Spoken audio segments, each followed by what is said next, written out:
was Floyd and he was me, Yeah. he would never have to fight again because the exhibition shit, Yeah. as me being his little brother, hey, little bro, we finna do 10 rounds and we both gonna get 100+ million for it. Right. And we ain't never got to box again. Well, Right. well, I already been getting these bets, but now it's time for you to get your just due. Right.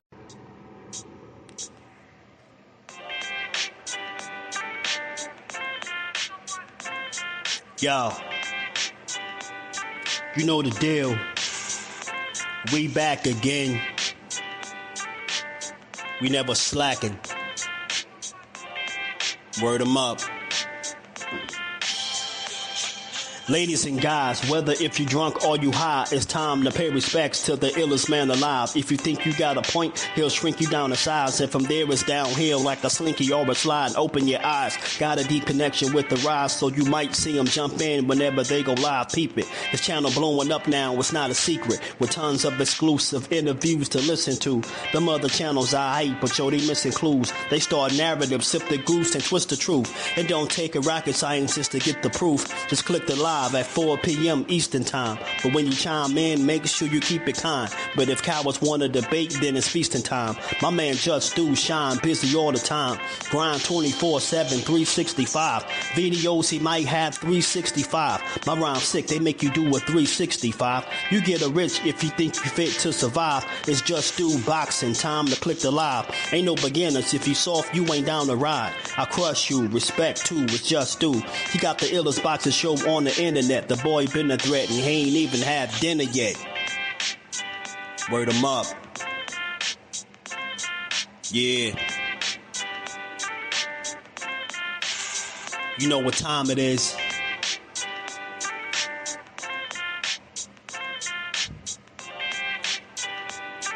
"4 p.m. Eastern. Click the link. Word 'em up. It's Judah Ben. Shout out to Jusdu.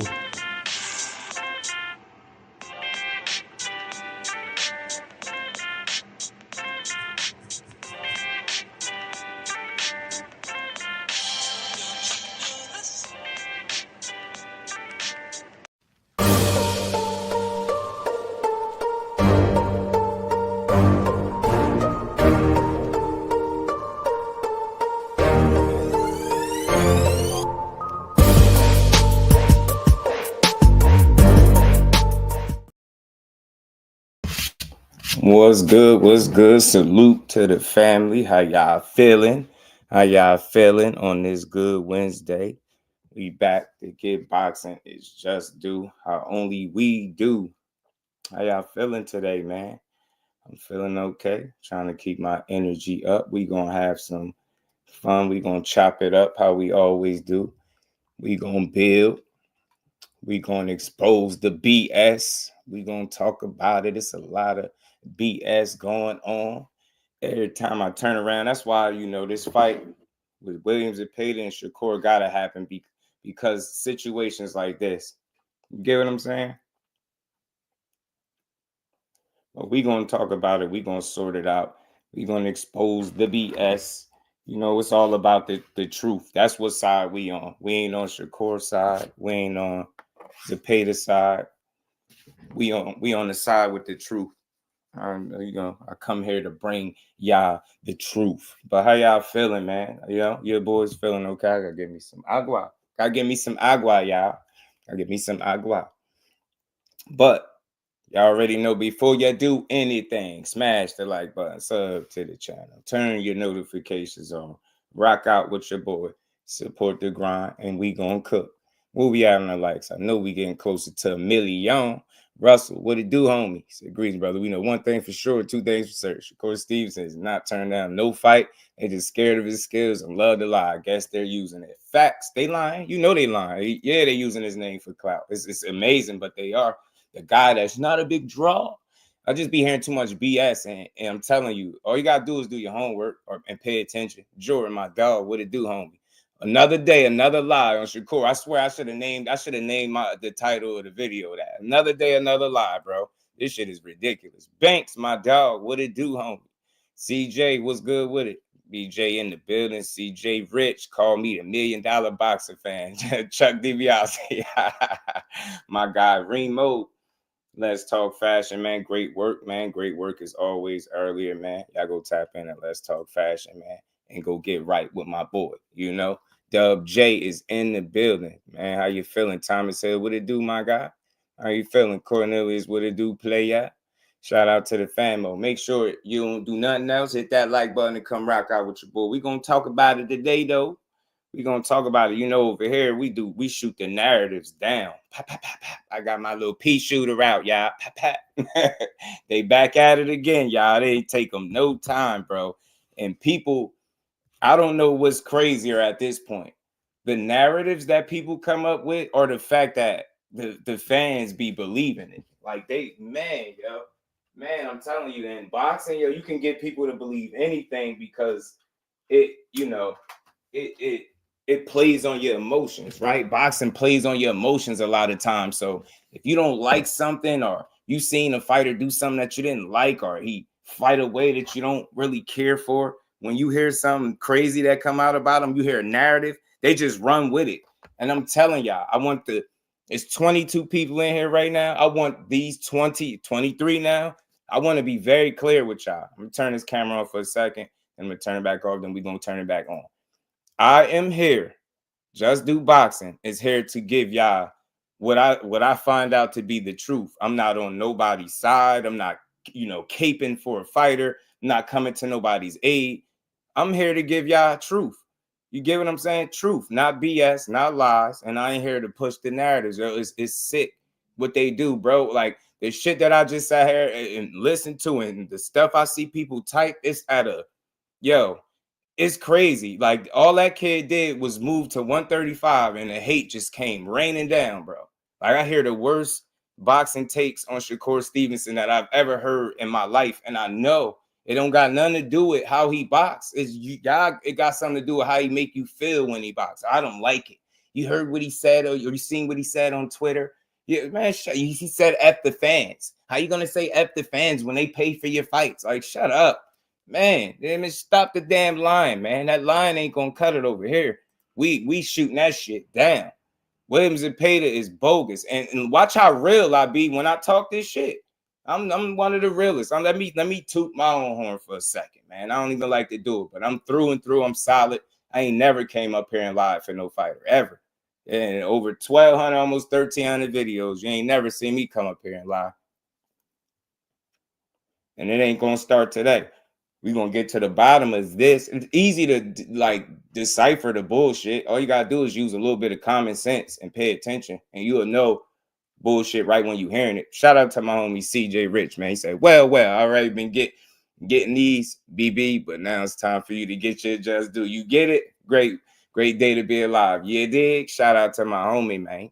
I got 5 on it. Make me want to rock out to that song. Shout out to CJ. Appreciate you, bro. Much love. Say let Shakur Zepeda narrative start everything boxing, my guy. Or you be calling it out, man. I just appreciate people that you don't pick a side when you talk this boxing, bro. You know what you side with. As corny, as cliche as it may sound. We saw people like us side with the truth. I don't give a damn what nobody say. I be listening. I ain't never heard you paint no narrative and get up there just tearing down fighters. I ain't never heard you do this shit. Like, I call that fighting a good fight, bro. We definitely fight that good fight. Judah Vision, my dog, what it do? Mr. Empire, what's good with it? Ozell is in the building. He says daddy got punched by kangaroo Negroes. Mike Mazak, what's good with it, family? How you feeling, bro? Yeah, they be super emotional. We just gonna have some fun with it, though. Dante's Boxing Talk, my homie Lee Jackson in the building. What's good with it? You know, Bay Area player got 5 on. Bay Area player. Yeah, we gonna have some fun, man. Like, I gotta say this before we even get into it. Over here, bring your opinions, bring your thoughts, bring your respect. Let's have some fun. You know what I mean? You bring your passion. Leave the emotions at the door, but bring your passion. We could be passionate. We could talk our shit. We could have fun, but we ain't going for no lies and no narratives. We ain't doing it. We ain't going for none. D1, my dog. What it do, homie? How you feeling, bro? What's good with it? We're gonna get to this though.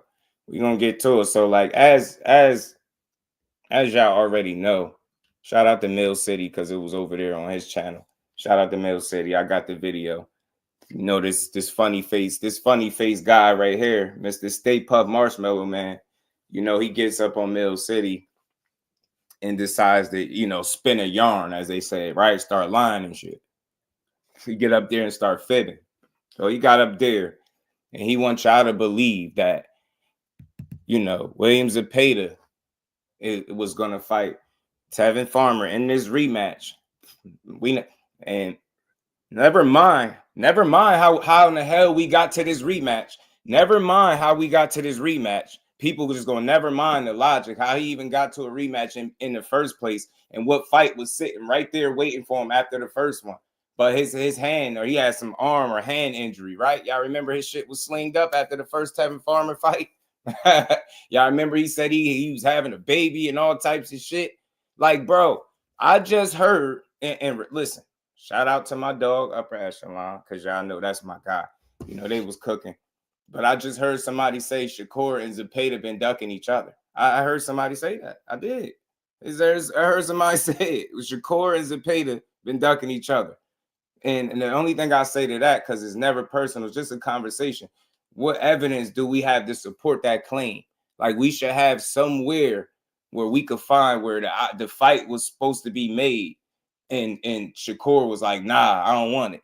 Like, you've literally seen Oscar De La Hoya tell Shakur Stevenson, in order to get this fight, you're going to have to sign the Golden Boy or you're not going to get it. Like, you got every sign, every clue in the book that lets you know that they ain't on shit. And I'm so thorough with this shit. I'm so real and genuine. Man, these dudes are fighters. William Zepeda is a Mexican fighter. That dude ain't scared of no damn Shakur Stevenson. I ain't no damn fool. He ain't scared, in my opinion. Of course, I'm giving my opinion. This is the shit he signed up for. What he got to be scared of? And I ain't even talking about no punching power. I ain't talking about none of that. These dudes box for a living. He a grown ass man. That dude ain't running around here being scared. But for me, in my opinion, I just feel like he's cool with whatever the plan is that Golden Boy has for him, right? You sign up with these promotional entities or companies with the ideal that they're gonna have a plan for you, right? That they're gonna move you accordingly, get you to fights, put you in position, right? With that being said, I think that's the case with William Zepeda. I don't feel like he's getting on the phone and saying, hey, Oscar, make sure I get Shakur Stevenson or else, or I don't want nothing else but Shakur. I don't think that's going on, but I don't think he's scared. What I think is going on is Oscar is telling him, much like he told Kid Austin, we seen this shit play out in the public. He told Kid Austin, look, I got a plan for you. You can go ahead and do this. I don't think you should do it, but I got a plan for you. I can get you some wins. I can turn you into a world champion without having to take a loss because you inexperienced. Like, we're watching this shit. And I think those same conversations are being told to William Zepeda. The man has over 30 fights. You get what I'm saying? I think he got more fights than Tank and Shakur. Like, you get what I'm saying? So I don't think the man is scared of nothing, but I don't think he kicking and screaming about not getting the opportunity to fight Shakur. I don't think he mad about it. I don't think he going in there or getting on the phone, like I said, sitting down in the office like, yo, give me Shakur Stevenson next or else. I don't see that, right? I just think he's going with the flow, whatever his promoter got lined up for him. And that, I don't, you know, it is what it is. That's just how I see it, right? I'm so real. Am I going, can I say William Zepeda look like a duck? I could come up here and go crazy on him because of the excuses that he made. Like, he said something about a baby, right? And we all know, most of us in here most likely are parents, right? We have kids. We know what that's like. But, you know, Karen Chuckadazian, the guy that fought Boots, also had a baby, but he went out there and fought Boots in that rematch. You get what I'm saying? He ain't say, oh, I'm having a baby. So you get what I'm saying? And then you also had the arm that was slinged up, and you claim that that's why you wasn't taking the fight. So I'm just painting a little story of, like, you're hearing the excuses on the other side, but this on the flip side, you ain't hear Shakur say nothing. Now you hear now Chubby McGee, he get up on Mill City and start lying. He get up there talking about, yeah, you know, he turned the fight down because he said it'd be too soon. So you, sir, Panda with Panda Express, whatever his name is, bro. You, sir, you want to get up on the internet and you want us, intelligent boxing diehard junkies, to believe that on March, what is this? March 29th, they fighting this weekend, ain't it? So he was gonna fight, you know, Tevin Farmer, who he went life and death with the first time. You get what I'm saying? Ended up with an injury and getting dropped. This quote unquote puncher missed 100 punches around, got his ass sat down, and was injured at the end of the fight. You get what I'm saying? Fight was so damn close, his ass taking a voluntary rematch instead of the title shot that was sitting there waiting for him. And this chubby guy, you gonna get up here and try to lie to the people, bro. I hate narratives, man. Like, you know damn well the man ain't been offered no fight. You know y'all keep making excuses not to fight him. And I feel like y'all making Williams Zepeda look bad, and y'all doing him a disservice. The man got over 30 fights and ain't competing for no damn title shot yet. It should be a crime at this point. So I think the responsibility and onus is on him as a fighter to you know, start saying, hey man, stop using my name with this kid. If we not gonna make this fight, stop keep mentioning it. Because that's what y'all doing. You clearly ain't, Williams Zepeda ain't, when he get asked what he want next, if it was Shakur, when have y'all ever heard him say, yo, give me Shakur Stevenson next? Give him to me. I want Shakur. He never said it. You know, they full of shit. Like, this dude is completely comfortable with fighting fights at the fight, and you get what I'm saying? Just pad his record, and you get what I'm saying? I just don't see it. He don't want to fight the way they trying to make it seem like. I don't see, even when you ask him, like I said, they asked this guy what he want. He sit there and, hey, you know, we want the champions. No, bro. Be specific. Y'all acting like y'all been flirting with a Shakur Stevenson fight for a while now, and it's starting to piss me off because y'all have no intentions on getting in there and making a fight at this point.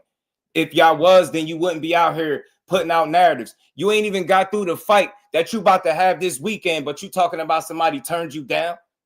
When have y'all ever lined up fights like that for Williams Zepeda? So you telling me you scheduling fights ahead of time, right? Yeah, right, man. Get that shit out of here, man. Don't nobody believe that. You telling me they was gonna fight March 29th and then turn around and fight in May 2? Man, who you think you fooling, man? You got to be a complete idiot to think that he was going to turn around that fast and fight again. And for what it's worth, the first time you went 12 rounds with him, you ended up with an injury, and the fight was tough as hell. You couldn't have turned around and fought him that fast again if you needed to. So knock it off. I'm not going to cause Zepeda a duck. What I am going to say is I don't think he going in there, like I said, sitting down and demanding a fight. I think he's just going with the flow.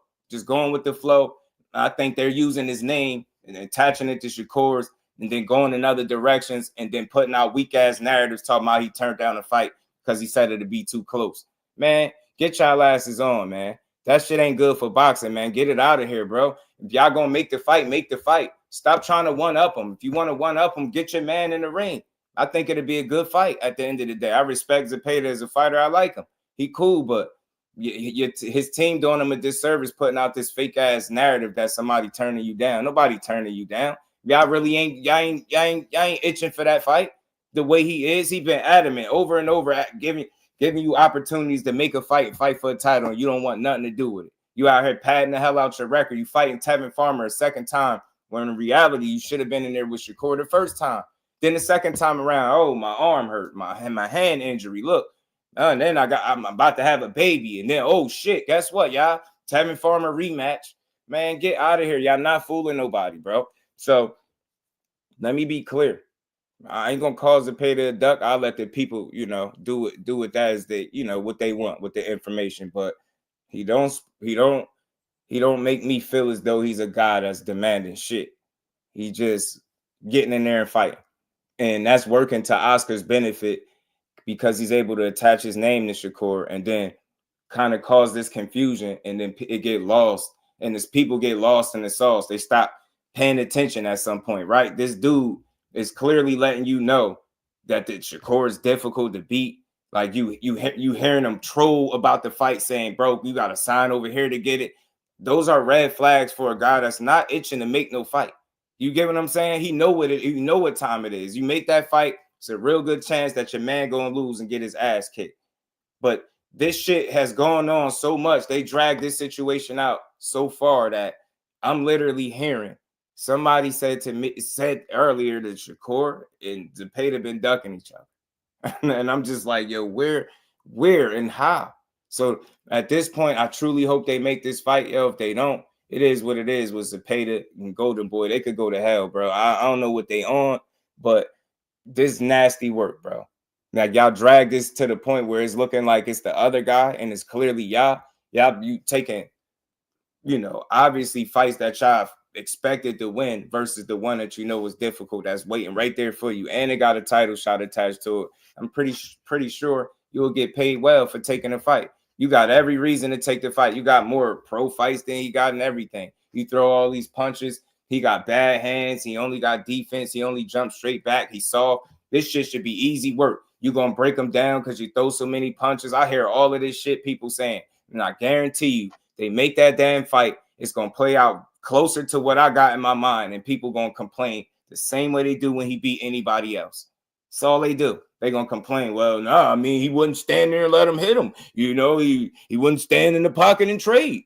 Man, get that out of here, man. Zepeda, man, I hope his head get put on the stick, bro. I need to see this fight. Missed 100 punches around. This ain't even, it's nothing against Zepeda because, like I said, I think he a casualty in all this, but he do have some responsibility as a fighter to say, hey, man, if we're not going to fight that dude, stop. Well, what are we doing? Why are we playing? Like, why are we going to keep saying, you get what I'm saying? Why are we going to keep talking about fighting a guy that we not fighting? At what point do we just stop with the bullshit? Now y'all about to try to convince the world that it's Shakur that don't want to fight y'all, and you ain't even get past Tevin Farmer yet. Do you see how ignorant that is? Now y'all go out there and lose or get upset, then what? You get what I'm saying? Get the hell out of here. Y'all scheduling fights ahead of time, and you ain't even get through the guy that gave you hell in the ring, dropped you and everything. I know Tevin Farmer do better than he did the first time. His ass, Williams and paid ass in trouble. I tell you that. Peace to the Queen Shay. How are you feeling?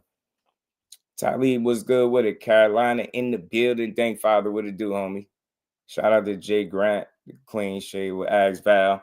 What's good, fam? Fight Sport Talk. What's good? Aisha, peace, Queen. How you feeling? Yeah, for sure. I'll definitely drop the link. We definitely could talk about it. For sure. Ducking the title shot. And I ain't even trying to frame him as a duck. I'm going to just say, like, he allowing Golden Boy and Oscar to just play with his name, and it makes him look like something that he not. Because, like I said, man, these dudes signed up to be fighters. He a Mexican dude, pretty tough. I don't see him being scary, but like I said, I don't think he bugging. Like, he's just sitting back, and whoever they tell him is next is next. Like, you can even listen to his post-fight interviews when they ask him who he want to fight next. He's never very clear about what he want. And what that tells me, because you kind of got to read between the lines, what that tells me, you leaving it up to your team. When somebody asks you a very direct question and you know who the champions are, you know what fighter they keep saying that you're supposed to fight, you're going to say that the first chance you get. You're going to say the first chance you get, but I just, I want the champions, I want to fight the best. It's a very broad, like, general statement. You get what I'm saying? And that all that tells me, I'm cool. I'm going to just let my team, whatever they say, I'm going to do. So if they tell me Shakur is next, then Shakur is next. You get what I'm saying? If they tell me Tevin Farmer rematch is next, then that's what's next. You get me? That's what's going on, in my opinion. You know what I'm saying? I don't think Williams Zepeda is scared or none of that. But he ain't taking his career into his own hands and telling them that, give me this fight. He ain't doing that for sure. You know what I mean? Yeah, they don't believe it for real. They just want to push it because it's popular. It's popular to put out negative stories on Shakur. Jamal was good with it, fam. Said on Mill City that Shakur Hands is not ready till about June or July. And that's something else too. That's another thing. You know what I'm saying? With the hand situation too. So it kind of tries to make it believable, right? Well, you're like, oh, well, his hands won't be, or maybe he did say no because he got his hands hurt. Nah, the fact of the matter is they just lied. I'm gonna play the clip that I'm talking about from Mill City, and then I'm gonna play what Shakur has said. Shout out to Joseph. What's good with it, man? Yeah, he damn sure lied. Shout out to my baby girl, the Queen. Miss Jusdueboxing is in the building. P. Hunter, what it do? Trey Skills, what's good with it? Shakur has hand issues. Makes sense to say that he said he won't be ready. Core hand is the first thing I thought of. Yeah, that's what I was just saying that. So it makes it believable, but it's a damn lie, though. At the end of the day, we're going to get to it, though. We're going to get to it. Let me pull this up, man. Smash the like button, man. Let's build. Let's get to this, man. We expose. This ain't about no fighters. I hate when people make it. It's about just not being lied to. So if you a person that like the truth, then it's the channel for you. Because I ain't lying for none of these dudes. I don't give a damn who it is. I don't care which fighter it is. I ain't sitting up here lying to a bunch of the supporters for a fighter to look good. I wish I would do it. I don't give a damn what fighter it is. I don't care. You can't pay me to get up here and lie to people. You get what I'm saying? You can't pay me to do that shit. The average someone was good with it, bro. Let's get to this, man. Shout out to Middle City, by the way, because he interviewed him. You know, he interviewed him. Get this up and going. Big lion ass dude, man. Sat up there and told a bold-faced lie. Chubby McGee. Grandfather said that. Yeah, ain't nothing wrong with the hands. That's believable, but I'm just performance. Do you guys look at Shakur any different? Refuting the hand what his grandfather said about the hands. I'm just saying that they using that as an opportunity to try to slip a lie in there, if you get what I'm saying. Right? It's easy to assume that he wouldn't be ready, knowing that he banged his hands up a bit in that last fight. You get what I'm saying? So here they go with some convenient, bait and switch for the people. Get this shit out of here. This is the shit for boxing that's terrible. When you clearly in a rematch with a guy, I mean, you should have been fighting for a title to begin with. You know exactly what y'all doing. All they do is confuse the people. And it's like, I'm telling you, they think we're stupid, y'all. I'm trying to tell y'all something. People like him think we're stupid. It's not about the fighters. It's about spreading misinformation. You know damn well he ain't say none of that. And he responded to this. He said, damn well we can make that fight whenever. Just hit my line, dude. Like, you gonna get up here and lie. Yeah, he turned it down. He said it'd be too soon. And I'm gonna play it. Let's get to it. No, just like people tell me, oh, William got dropped by Farm. Do you think he's ready for Shakur? Why? Because he got dropped. I'm gonna change my whole perspective. Like this guy, make Oscar make the fight. Like it's easy. Like what's the worst that can happen in boxing? Lose a fight? I've told you this before so many times. We've lost so much in our life before, man. We've lost family members we love. We've lost a lot of things. That's what boxing. You're gonna win. You're gonna lose. That's part of it. Nobody's scared to fight nobody. Ain't nobody scared to fight. I ain't fighting them, so I'm definitely not scared. You know what I'm saying? But I mean, I don't look at Shakur any different. I think Shakur's, if not one of the greatest fighters in today's era. Just smart fighter. He loves boxing. I've known Shakur since he was young, man, since he was little. He's a student of the game. But I'll tell you what, he's never fought a fighter like William Zepeda, and Williams never fought a fighter like him. It's totally different. Oh, yeah, but he fought Farmer. He didn't look good against Farmer. He got dropped against Farmer. Farmer is not Shakur. Right. Yeah, but Shakur's better. Well, then we'll see that day. That's all. Right. That's all we know is that. Well, all due respect to Tevin Farmer, I'm tired of playing these games that people be playing. Look, I just got to speak what I believe to be true. I understand that the popular thing is to discredit Shakur Stevenson. I just got to call it's like the elephant in the room. I know that's the popular thing to do online. Fact of the matter is, it's not too many people that's going to probably beat that guy when it's all said and done. But these guys, if they mix enough of these top guys, mix it up, they probably all have losses when it's all said and done, right? Anybody could be beat. But let's stop playing. Let's stop playing, bro. Tevin Farmer ain't no Shakur Stevenson. Can we stop? Cut the shit? It's not the same. Not the same caliber of fighter. With all due respect to Lamont Roach as well, because they've been going back and forth. They're not the same caliber of fighter. I don't give a damn what happened on March 1st. Wasn't nobody vouching for Lamont Roach in these chats before that fight with Tank. Nobody was talking about how Lamont Roach could be a player at 35. People was running around talking about, oh, he bringing up another 30-pounder. Then when he performed, all of a sudden, now he top tier, and I don't know who went out of him and Shakur. Well, I do. And if they make the fight, put your money up, because I bet. I'm tired of playing these games, bro. It's okay to say he better than some of these dudes. It is. He's showing it. It ain't nothing. I think he proving this shit. He proving it. Guys go out there and have close fights, lose fights with dudes that he completely dominate and don't lose a round to. That shit is very telling. It's like it's the popular thing. Let's just hate on the kid. Like, we ain't going to keep it real. We just going to knock him. We just going to make it seem like everybody is on his level. No, they're not. No, they're not. He fought Tevin Farmer. He'd get schooled, took the school. I can guarantee you that. Nobody would know what he got. Respect to Tevin Farmer, but we got to stop playing, man. It's levels for real, bro. That fight won't look the same. And no Shakur won't stand in there and do what Tevin Farmer did, because he ain't got to. He'll make that shit extremely hard for William Zepeda to get off 100 punches around. I can guarantee anybody in here that. I bet money. It'll be hard for him to get up to 100 punches around when you can't control the distance and range, when a person is not there to be hit. You'll be swinging that air, man. It ain't gonna be an easy fight for him, but he will not let you look like the Zepeda you always look like, getting in there and overwhelming guys with all them punches. That shit will not happen, in my opinion. In my opinion, it won't. Ace, what's good with it, fam? Let's keep going. That day we'll find out. Yeah, he on a different level than So Farmer. tell me, going Hell back yeah. to Farmer arguably probably that May on card, his way the out. Canelo undercard. And If you know, that's another thing, real quick, y'all. That's another thing. He arguably on his way out. Like he probably got fights left. He gonna stick around for a while. But you talking about a guy that's arguably on his way out with more than a handful of losses, I believe, as opposed to somebody that's pretty much entering or in their prime. And you talking about, you get what I'm saying? Like, what the hell? It's not even up for debate. Like, people really have a hard time giving that young man any credit. It's crazy to me. And I over the years, I've heard what people gonna do when he fight him and he beat him and they move the goalpost somewhere else. I guarantee you, he fights Zepeda and beat him, they're gonna move the goalpost. I guarantee you, it won't be like, yeah, he did his thing. The same people that say he gonna get broke down, beat up, stop, they'd be singing a different tune, bro. They'd move the goalpost. All things was good with it, bro. Fresh Baker, shout out to you, homie. How you feeling?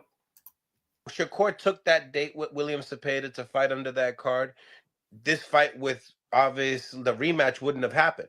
Yeah, no, it was supposed to. He was supposed to win against Schofield, and we're supposed to win this rematch, which comes again. It comes in May, the May fight, you know, and we agreed to it because we have postponed it. And the first, you got to remember, somebody said how many times has he been in mandatory? He's only been mandatory once. You can only be mandatory one time. Listen to him. Boxing information. But remember, Shakur didn't fight because he had his hand operated. And then we didn't fight because our hand was hurt. Now we're each other's mandatory if we win, you know? Nah. Y'all asses, you cap. You sitting up here lying, bro. Sitting up here lying, bro. This dude don't know what look like. This is, listening to this, you can clearly see that he lying. You can clearly see this, yo. You know what I mean? Nah, he don't got the style. You get what I'm saying? At all, bro. They just a ETB, man. They just I should say everything boxing, because they just think because he throws so many punches. And I'm telling you, somebody that controls distance and range that well will make it hard for somebody to get off that many punches. I've seen Floyd do it. I'm not comparing Shakur to Floyd, but he has that element. He has that attribute, that ability to be able to control the tempo or slow it down, to not be available to get hit. You get what I'm saying? And that's what he'll do against a guy like Zepeda. And I guarantee you, family, they're going to complain. I'm telling you, I've seen this story before. When Shakur beat Oscar Valdez, never mind the narratives that was going on before the fight. When he beat him, I heard somebody go on their live stream and complain that Shakur was using lateral movement. You cannot make this shit up. Nah, he wasn't jumping straight back. It wasn't that. Lateral movement, bro. Lateral movement. That was the complaint. Yeah, he was doing too much lateral move. I'm like, bro, I'm done. I just don't know. I mean, at this point, y'all might as well just say y'all want to see Shakur stand there and just rock him, sock him. I'm telling you, everything he do is a complaint. I've never heard somebody complain about a fighter using lateral movement in a damn fight with a guy that was not smoking shit, knocking people heads off, all types of shit. Oscar Valdez was hurting people. Get what I'm saying? Shout out to my dog, LaMarcus. Joseph, what's good with it, homie? Right. First time they said he was having a baby. You get what I'm saying? I think he will too, Joe. I think he will, bro. He'll cut his work rate down significantly, which will limit his opportunities. Then the times he do swing, he'll make you miss at times. It'll be a different fight. It ain't going to be what Tevin Farmer needed to be. It ain't going to be what Tevin Farmer needed. He ain't going to fight the way Tevin Farmer approached it. Just a younger, fresher fighter, better feet, better defense all around. You get what I'm saying? All around. Shout out to Mill City. This dude don't want to fight. His team don't want to fight. They making excuses. I'm tired of the back and forth. You're not going to convince me that your guy was about to go in the ring after fighting a dude that he just went life and death with. So he going to fight him again in the rematch, then turn around and fight in May. Who the hell going to believe that? Who? He needed time off after the first fight with him. So he going to turn around and just, he fighting Shakur next. Yeah, he turned it down. Man, get that shit out of here, man. Shout out to the queen. Brian Kane, what's good with it, homie? We have to win on Saturday for us to continue to be in the mandatory. No, thank you for the clarification, man, because a lot of people, we just listen to one side, then you listen to the other. It's good to be able to like hear that, then we'll be able to ask the promoters more questions and stuff like that as well. Um Now, do you feel like he didn't take that fight under that card with Shout Canelo out to Mill and you City, by the guys way. Great work, due bro. to the hand? Probably. I'm that's what I would like to think, because I wouldn't take the fight. I don't care what people say. I wouldn't take the fight of my fighter if I don't believe that my fighter is 100% or has the a winning chance with that. The reason I'm the one Universe, who what it didn't do, take the homie? fight when Damon, what it when do? Williams' hand was hurt. I'm the CJ. one. Jay Panda said, "No, I'm not fighting because my fighter's not 100%." I don't want an excuse. If he were to beat us, I don't want to say, "Oh, my hand hurt." No. I want him. If he's going to beat us, he's going to beat us when we're capable of doing whatever we can do. And if we beat him, then I want to beat him like that. I don't want to say, "Oh, our hand was hurt," and then you say, like Blue people say all the Hustleman, time, what I up? took that fight because people were saying, but my hand was really hurt. No, I want to fight when both of us are compatible to compete. You know. 100%, man. These are the tools to get the job done, to win, right? Yeah, I mean, I don't. I mean, I can guarantee you, Shakur's not scared of William. I Oh can There yeah. you guarantee go. you, William's not scared of Shakur. There you hmm go. You know what I'm saying? There But you I go. believe that, as far as for me, that I'm able to make decisions in my team. I won't. I don't take fights if my fighter is not. I don't care. I'm not here for the money, man. I'm not rich. I don't have a lot of money. I'm not, but I'm blessed. I eat every single day, man. Every single day, and I believe in old school fighting. Where the both fighters come in the best shape that they can be, both they can be, and I don't want excuses if we lose. I mean, I think at the end of the day, man, just make the fight. You get what I'm saying? I think all this BS about turning down a fight, a May date, if you really want that fight, you'll entertain the fight down the line where it makes sense, where y'all actually could fight. You get what I'm saying? If somebody's still rehabbing their hands, obviously it'd be stupid to even offer him a fight. That's foolish if you feel like he injured. And again, show me a time in Williams Zepeda career where they made a big fight after, you know what I'm saying, where they scheduled a fight ahead of time before him getting through the first fight. Get the hell out of here. Nobody with common sense gonna believe that. It's too fast of a turnaround. Whether Shakur hands hurt good or not, it's too fast of a turnaround for y'all. You ain't never when in your career have you turned around and fought that fast? Are you gonna fight this weekend and then fight May 2nd? Come, man, who's stupid to believe that? Nobody believes that, bro. You need time off yourself. You need time off after this fight yourself, especially if it go anything like the first one when he put your fighter through it. You needed some time off. You came up out of there, dropped, and with an injury. The hell you talking about? Now you want to convince the world, like I said, you're gonna schedule a big title fight ahead of the fight where you went life and death with the guy. It ain't for sure you're gonna even beat Tevin Farmer. You get what I'm saying? Count your chickens before they hatch, man. That ain't the way to do it, bro. Just like Shakur said, I'm gonna put up his response after this done. It's like 2 more minutes. Tell me, the style that William Cepeda has, is it is it the kryptonite to a Shakur Stevenson style? What was that? I didn't hear you. Is it the kryptonite to beat a Shakur Stevenson The style? kryptonite to beat anybody. It's the kryptonite to beat anybody. When you got a guy that can throw so many punches, a guy that has that much stamina, a guy that has that much heart, a guy that knows that he can go in there and fight for 12 rounds because he worked his ass off in a camp, to know that he didn't bullshit while he was in camp. That's a guy that can beat anybody. And it also makes it dangerous for him. Because just getting careless sometimes you can lose. So it's a 50-50 chance, man. But if anyone, I believe, has what it takes to make Shakur go into deep waters, his name is William Zepeda. Tell me, what does Cepeda think about Shakur? And I ain't mad at that. I mean, I think that's fair. Look, anybody that can push the pace or is willing to go for it and try to push the pace like Zepeda is known to do in his fights. Yeah, he can make a fight difficult for anybody. Dude throwing 80 to 100 punches around. That's a lot of getting out the way. But again, I think when you a master at distance and range, you know how to, cut that shit in half and slow it down. So you'll limit, I think, to a degree. You'll neutralize his punch output to a degree, like I said, y'all, just by not being available. He don't got to fight him like Tevin Farmer fought him. And got to stand there and try to slug it out and trade. And got to do that. Pick his ass apart. You know what I'm saying? We all know what time it is, man. We know what time it is. What can he do if he's not available, be hit the same way he is in any of his other fights? Then what do? You get what they're gonna move the goalposts, they're gonna go to plan B. Now they're gonna complain that he ran. Nah, we wanted somebody to go toe-to-toe. That's what they be expecting, somebody to go toe-to-toe with him. Now you're not gonna do that. He's gonna box his ass. He's gonna box him and y'all gonna get out the ring mad as hell, complaining, talking about he ran. I've seen this shit more times than I care to remember. Shout out to Big Dog Willie. What's good, homie? Jordan said, going in deep waters while Shakur swimming without getting wet. Be funny as hell. I'm telling you, I've seen it before. Maidana was throwing upwards of 80 to 100 punches around too, right? You see how he did in the first fight with Floyd when Floyd decided to stand in there and not use his legs. Then you seen the second fight. It was like night and day, y'all. I'm not saying Shakur is Floyd, but he has that ability to move like that, right? You get what I'm saying?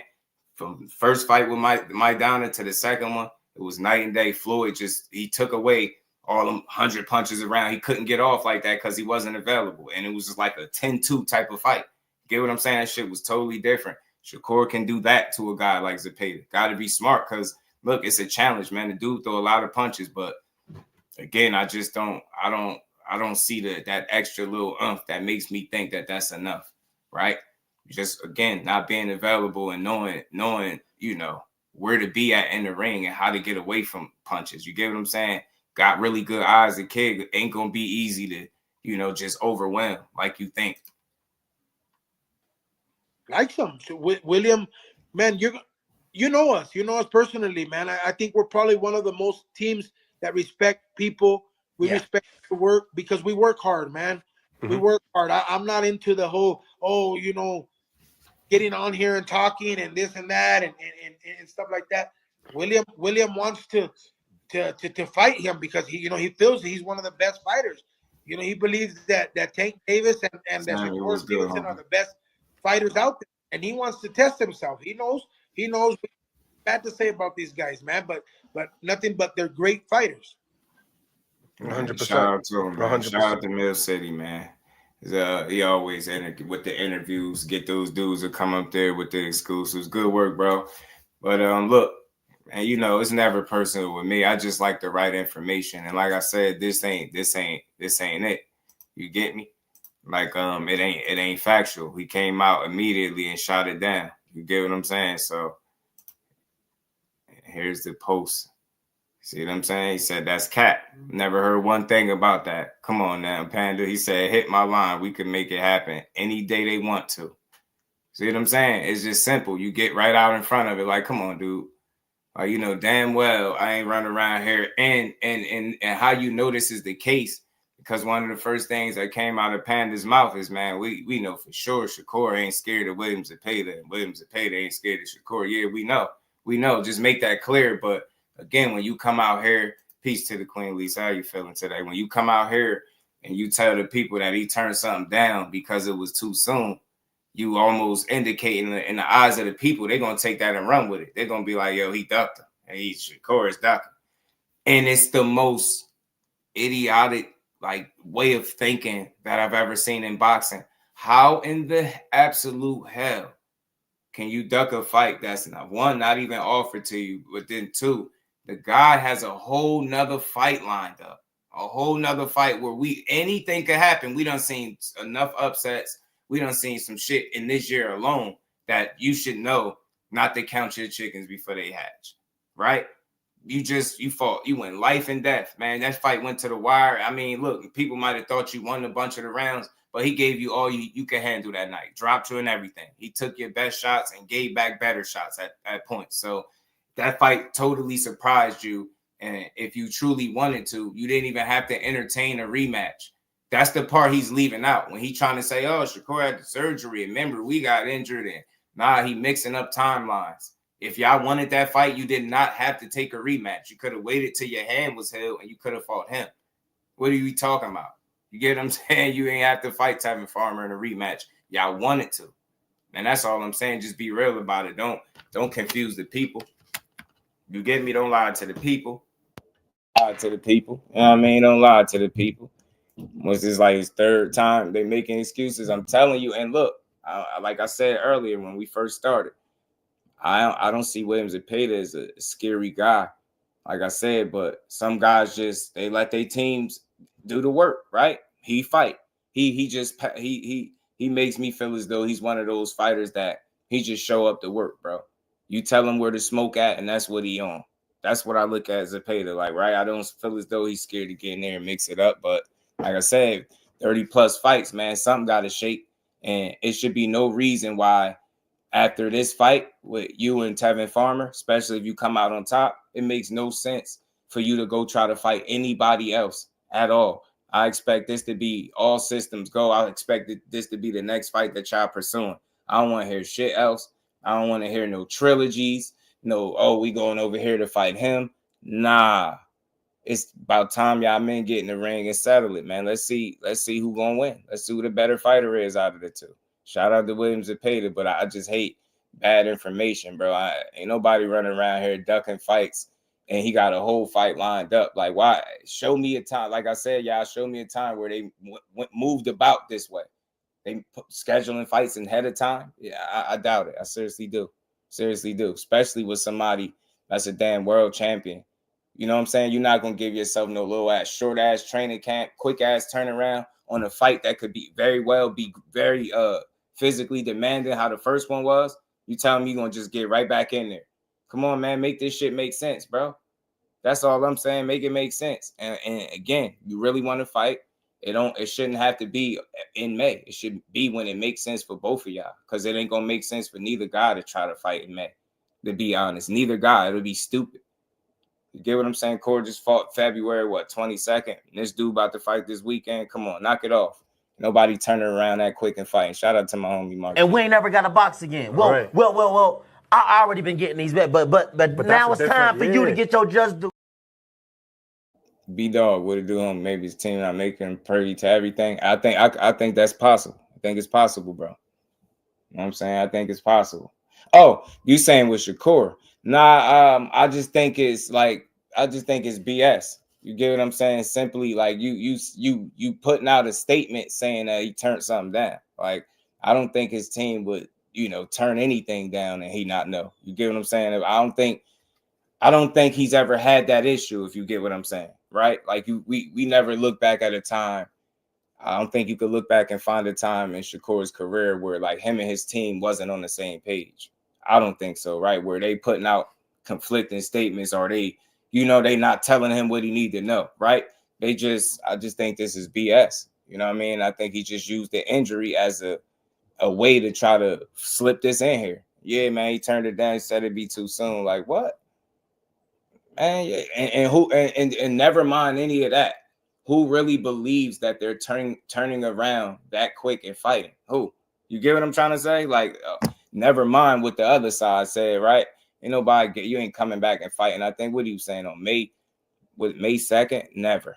You're not doing that. Not doing that. Yeah, and this is the thing though, Dre. The fact that he want to fight him. The fact that he want to fight him, he ain't got to make him. Boy, was good with it. Shout out to Free Smoke. 2 cents was good with it.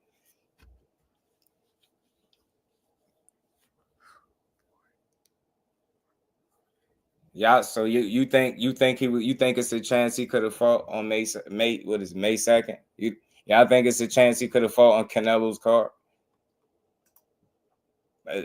Answers aside from what the fighter said, you really think that he was going to turn around after fighting March 29th and then fight again May 2nd? These are the same dudes. This is the same team that told you they was having a baby as to why they didn't fight him, and then it was an injury as to why they didn't fight him. They're on record making excuses. You got the promoter of the fighter telling us that Shakur have to sign over here to get the fight. All the games and the smoke and mirrors is coming from that side. Shakur has been very consistent about fighting this dude. He been you get what I'm saying? Like very consistent. Nothing is wavered. Nothing has changed. They are the guys that keep taking other fights. These are the dudes that chose to fight Tevin Farmer in a rematch. They didn't have to do that. If he wanted to fight with Shakur, he could have fought him. He chose to fight Tevin Farmer. People ignoring this. He really chose to do this.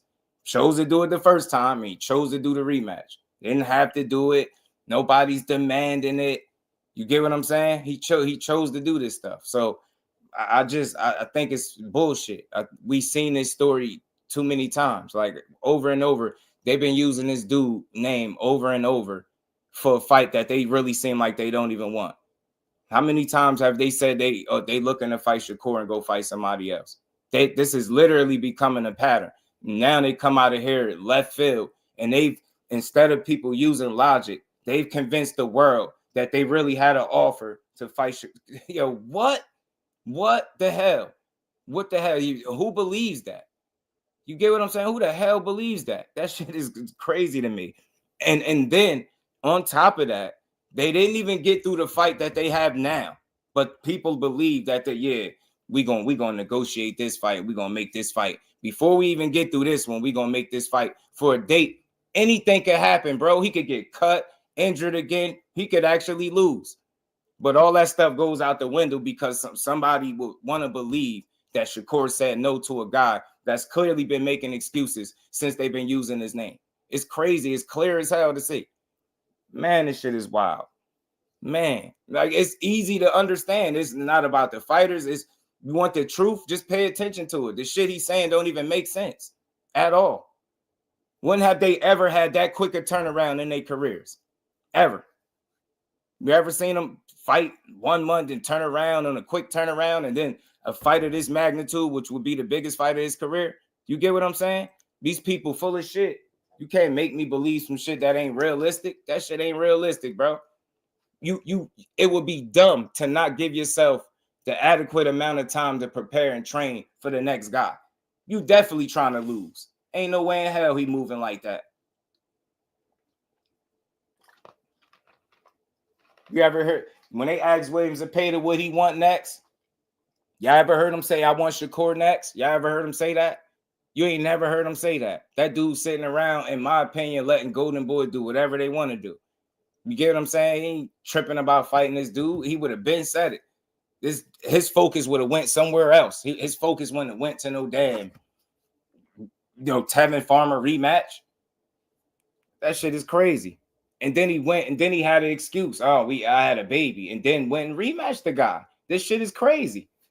This shit is really crazy.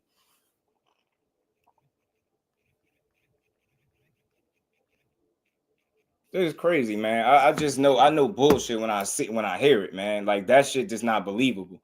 You know what I'm saying? It's not believable. And again, all you do is got to go off the track records. It's been one guy that since he got to 35, I'm calling this shit how I see it, right? I don't know how anybody else see it. For me, it's been one guy that's consistently having issues getting these so-called killers in the ring. Every time it's time to fight, it's some bullshit story that got to come out. It's some make-believe story instead of just being real and saying y'all not trying to fight the dude. You got the promoter playing stupid games talking about, yeah, sign over here if you want to fight, knowing that that's not going to happen. Come on, man. They knew better. If Shakur was a priority, Tevin Farmer wouldn't be fighting Tevin Farmer this weekend. He wouldn't be fighting him. That shit is simple. It's easy to see. Now, I would hope after this it would be nothing else, no other excuses to make. You get what I'm saying? But if you think you about to make me believe the reason that y'all not fighting is because somebody turned you down on a quick opportunity, on a quick turnaround, like it don't even make sense. Shit don't even make sense. Don't even make sense. Don't even make sense at all. Mars Dope, what's good with it, homie? Next Gen, what's good with it? Oscar got to make the fight juice work the squeeze. It's clear, Emmanuel. What it do, homie? It's clear. It's clear what he doing. It's clear what he doing, bro.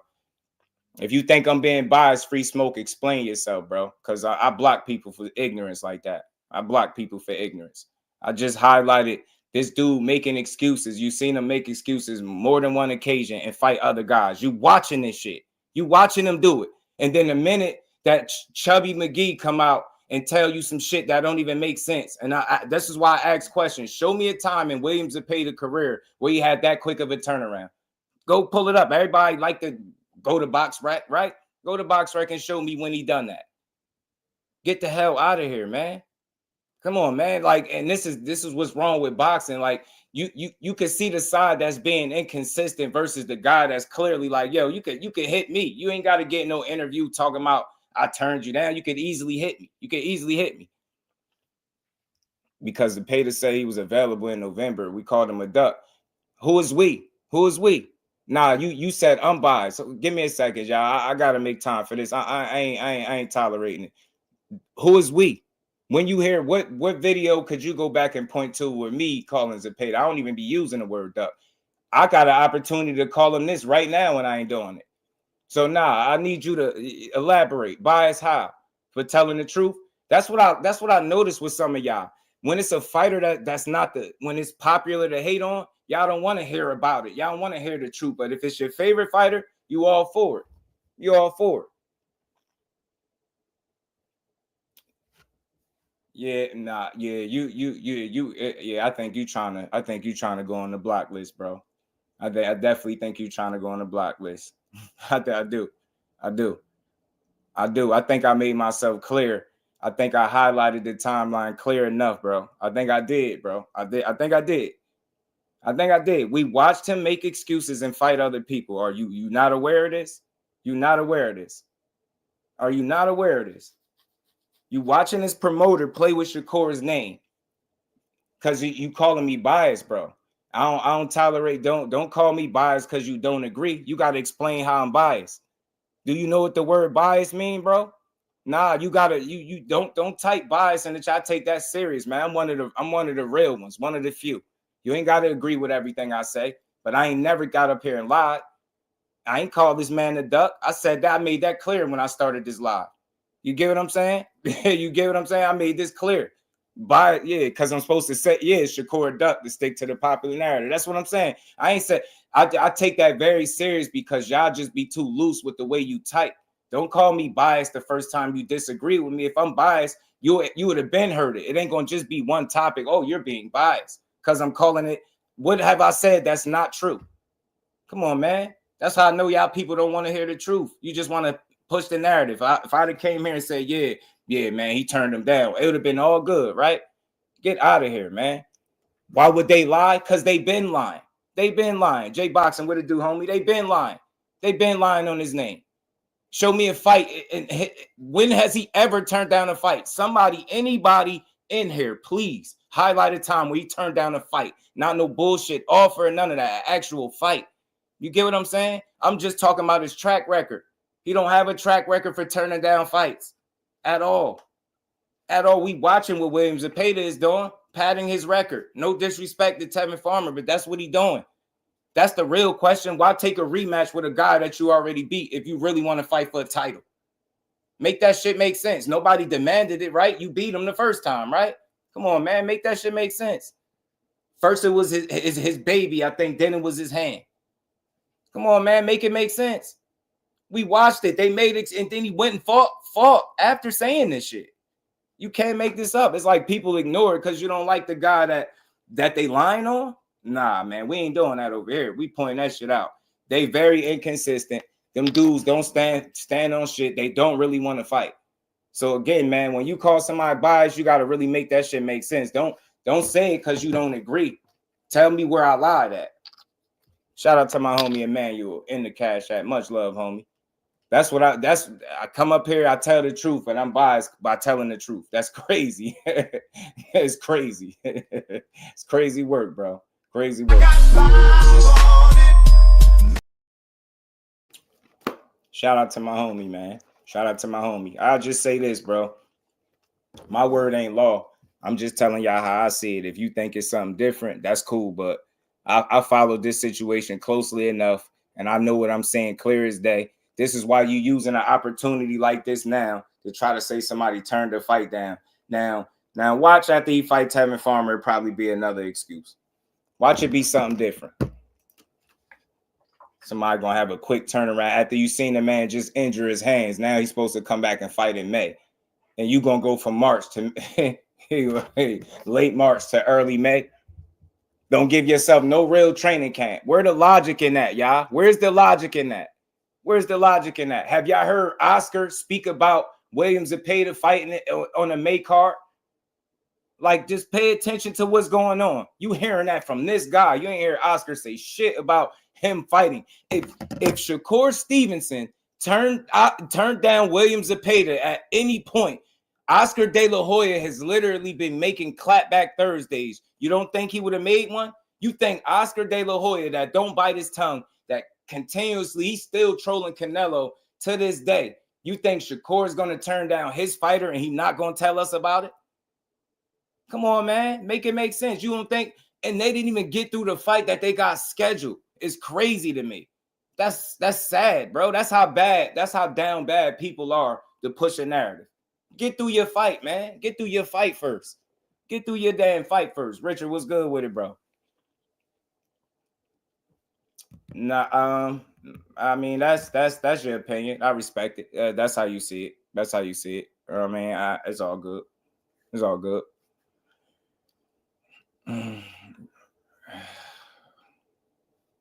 Nah, you could disagree, bro, but again, you said I'm biased and you wasn't able to prove it. You saying bullshit right now. Get what I'm saying? You could disagree. I'm not here for everybody to agree with me. If you don't agree with the truth, that's fine, because I just highlighted what the truth was. Maybe you ain't paid attention to that. You get what I'm saying? Both southpaw. I thought he was using Tevin Farmer to get to that fight, but who knows now? Mike, what's good with it, homie? How you feeling, bro? Yeah, BS again. Oscar clapback Thursdays. Yeah, he been missing for a while. I don't know. He slowed up. He had an epic one, and then it just kind of faded out. But again, y'all, back to what I was saying. You're entitled to believe what you want. You could disagree with everything I say, but I just highlighted the truth. So if you're disagreeing with that, then you're just a different type of person. You get what I'm saying? I don't think his injury was any less real. I don't think his injury was fake. I think he probably hurt himself. I think he might have hurt himself. I don't think he had a fake injury. I ain't going to say that, I ain't going to say that. But we all know what my point is. The injury was the reason that they were citing for not fighting Shakur. And then he turned around and fought the same guy that he sustained the injury fighting. Do you get where I'm going? Listen to what I'm saying. They fought him the first time. He was injured, right? Arm in a sling or whatever. But if your intent is fighting Shakur Stevenson, you don't rematch Tevin Farmer. You get what I'm trying to say? Like, you clearly showing me what I don't know. It's easy for me to see. It's easy to see. You get what I'm saying? Like, you clearly you say the reason that you're not ready for this fight is because you hurt, and then you go take a fight with a guy that you just beat. It's simple. You get what I'm saying? You would have sat there and waited. You would have sat there. You get what I'm saying? You would have stayed. You'd have kept yourself. You would have waited for that opportunity, since that's the fight that people are claiming that you really want. Get what I'm saying? Can somebody go show me the clip where Zepeda say he wants Shakur Stevenson next? At all? Do we even care what the fighter say? Because I ain't hear him say it yet. I ain't hear him say it. They asked him. I ain't hear him saying it. You know what I'm saying? I ain't hear him. Shout out to my homie Everything Boxing. Appreciate the support, homie. Said people gonna hate you. You tell the truth, let them hate. Then that's a fact. I'm learning, bro. I'm learning something, man. When you don't sit up here and say a bunch of stuff that people want to hear you say, that's when you really know if somebody really rock with you or not. Because I don't never get up here and lie. They'll make it about the fighter. Yeah, you just saying it because it's him. I don't give a damn about the fighter. I'm not on none of these dudes' payrolls, but I just hate bullshit. And you can see this a mile away. Whenever it's time for him to fight somebody of substance, here come the narratives. And with no proof, bro. You can't find no proof nowhere where he turned down shit. He addressed them right on Twitter with that weird ass post like, yo, come on, dude. You can hit me. You know damn well I ain't turning nothing down. And his team ain't turning shit down for him either. That shit is dumb. Shit is dumb. He not turning around from, what is this, March 29th to May 2nd fighting no title fight. He's not doing that. Zepeda is not doing that. I don't believe that. That shit is not even logical to do. It don't even make sense to fight like to take such little time off in between and just jump right back in the ring. Tevin Farmer gave that man hell in the ring for them 10 rounds, not 12, 10 rounder. Come on, man. Come on, man. He not jumping right back in there. Not doing that shit. Appreciate you, homie. Much love, bro. Rude Exposure was good with it, homie. Jim was good with it. Tevin is the best in lowest risk practice. He gonna get for Shakur. Yeah, I thought it was I thought he was like a he was being used in preparation to Shakur. I thought that. But I thought after the first fight, they definitely was going to run it. You know what I'm saying? I thought he was going to get him after that. But that's what I'm trying to tell people. If you say you got an injury, which is why you're not able to fight a guy, and then you proceed to go fight somebody that you just fought, for me, I don't really feel like your intent was really there. You get what I'm saying? Unless you're going to say, I was using him to stay busy until I get to him. I don't know. You know what I'm saying? I don't know. Shit, man. Somebody told me it was 9-3, B-Dog. Somebody told me they scored it 9-3 for Zepeda, that fight. I ain't mad at the rematch. I'm just mad at the narratives that come. Like, just keep it real. Y'all fought a fight. It was closer than what y'all probably thought it was, and you wanted to run it back. Just leave it there. Why you got to try to make it seem like somebody avoided you? They had an opportunity to fight us, but he turned it down. He said no because it was too soon. That's my issue. It wouldn't be just too soon for him. It would be too soon for you. You get what I'm saying? How realistic of an offer is that? That's stupid, especially if you claiming he just hurt his hands. What the hell? Like, that shit don't make no kind of sense whatsoever, man. People just foolish, man. That shit is silly, man. This is not fake. Man, you ain't heard notice. You ain't heard Oscar say shit about it. Nah, I don't think it was. I think it was a 10-rounder. Let me see. Am I bugging? Am I bugging? Thought it was a 10-rounder. I'm gonna find out. Make sure. I thought it was 10. Because it wasn't a title shot. It was, what was it? An interim? Did they have an interim title shot? Interim, on the line. Was it? Nah, I'm right. It was 10. This one, it was 10. Yeah, 10. Nah, I ain't tripping. This one is gonna be 12 rounds. The first one, that was 10. I know I wasn't tripping. Nah, it's all good. It's all good. It was 10. This one is 12 though, GM. They got this one listed at 12 rounds. The next one, shout out to Sis, Melon, and Queen. How you feeling? 6'4" with a knockdown. I ain't tripping. It's a close fight. That's a close fight to me. It's competitive. I ain't mad at a rematch.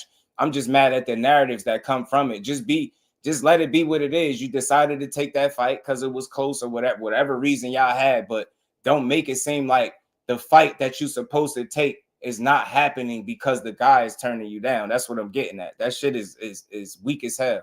You get what I'm saying? That's weak. You know that's not the case. So he should be ready, locked and loaded. His only focus after March 29th should be Shakur. That's what because all of this, if you wanted to fight him for May 2nd, you better want to fight him after, on a later date, a realistic date. Sid was good with it. Say you're 12 rounds down, better see 1,500 punches. Shit, you might. He threw a bunch of them that first time, bro. He did, man. Look, and I want to be clear. I don't think he's a duck. I just don't. I feel like he just cool with what Golden Boy's plans are. When you get one-sided bits and pieces of information like this, I tend to take it with a grain of salt. It has nothing to do with what fighter it is. It's the way the information is coming about. And again, Oscar De La Hoya is one of the most vocal promoters in the game. He's a super troll. Clapback Thursdays is a thing. I don't know why he stopped it. He had something going with that. But you get what I'm saying? If his fighter is being turned down, you think he gonna keep his mouth closed? This dude running around here doing all types of interviews. You think he's gonna conveniently forget to mention, oh yeah, y'all, Shakur Stevenson turned down William Zepeda for a May card. Think about that, y'all. Just think about what I'm saying to y'all. Do you think Oscar De La Hoya, Mr. Loudmouth himself, is going to keep quiet? He's just going to let him off. Bro, he's going to be looking to troll. He's going to be looking to troll him. You get what I'm saying? The first shot he get. Didn't he troll him about, did he troll about fighting Josh Padley? I'm not sure. I don't know if he did a clapback. I don't know. But he's a super troll, bro. Super troll. You get what I'm saying? He's not going to let Shakur off the hook. You get what I'm trying to say? That's how you know, like, shit don't be nothing to that. Is he gonna speak on it? Like, yeah, man, we had an opportunity. We offered Shakur a fight for May, and he turned it down. You don't hear that from the guy that would be making the fight. But what he did say What he did say though is that he's very difficult to beat. When they asked him about styles and matching them dudes up, again, he don't sound like he rushing to make that fight. You get what I'm saying? It don't sound like it. They keep saying they're gonna do it, and this is my problem for people that's ignoring what's been going on. How long, if you really been paying attention, has Oscar been saying William Zepeda is gonna fight Shakur? If you really been paying attention, you get what I'm trying to say. He's been saying this shit for a minute now, and he just keep going in another direction. He's been saying this for a while. You get what I'm saying? Like, think about it. He trolled about the fight not happening. You want the fight, you got to sign with me. Think about that, y'all. Just think about that. Even longer than that, even longer than a year. You get what I'm saying? Even longer than a year. He been consistently doing this. You get what I'm saying? I believe I want to say this would be, to my count, since I've been following this will be the third time I think he's fought since he been saying he gonna William Zepeda and Shakur gonna fight. I think this would be the third time he's fought with two opponents. So who did he fight right before Tevin Farmer? Whoever he fought right before Tevin Farmer, then you got Tevin Farmer first fight, then you got this rematch. That'd be 3 times that he fought since telling us consistently like that's the fight that's next. So you get what I'm saying? So that's my issue with it. Like, he been doing this shit for a minute, and it's like, when you look at the other side, not once has Oscar been able to tell you, y'all. Not one time has he been able to tell you, you know why this fight didn't happen? Because Shakur turned us down. He can't say that. But what he did do that's very telling is troll about the fight not happening and then putting stipulations on making it happen. Think about that. You get what I'm saying? That's not a guy that's telling me you really want to make a fight.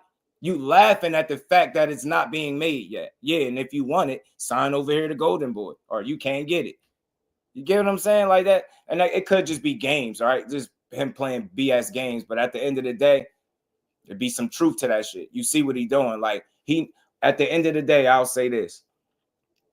Oscar is a fighter. We know that. He fought them all. He ain't never ducked no smoke. He know what it is. He know boxing. And he know that that's a difficult style to beat. So if I can continue to get my guy more experience, more wins, before I take that challenge, I'm going to do it. So being that he fought a southpaw that's considered to be on the slicker side, and Tevin Farmer, he fought him once. It was a close fight.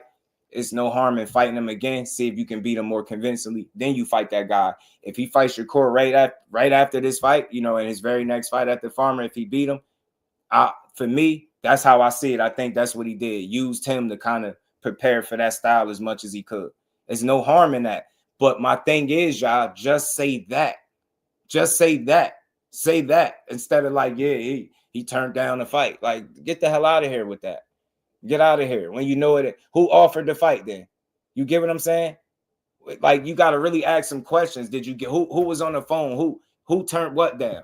Like, I really ask questions, man. Shout out to Mill City, but I would have loved to hear him say who exactly facilitated this quote-unquote phone call that happened where somebody was like, nah, it's too soon. Like, who said that? You get what I'm saying? You could throw anything out there and see what's sticking. That shit ain't flying with me. You fought the dude Pitbull barely beat. Big time think Shakur wait to tank at this rematch with Roach. If you don't want to fight him, then you can fight Zepeda, move up to 140. I don't think he don't want to fight him. My question is, are those teams going to be able to get on the same page for the fight to happen? Oh, Giovanni, appreciate y'all. Pardon me, y'all. Yeah, Cabrera, you're right. You're exactly right. You're right. So you got him. And I want to say, was it somebody? I want to say even before him, I want to say it might have been 4 fights. I might be tripping. It might have been a little longer because he fought Maxie? Did he fight? Did he fight Maxie Hughes? Who else did he fight? Hold on, let me see.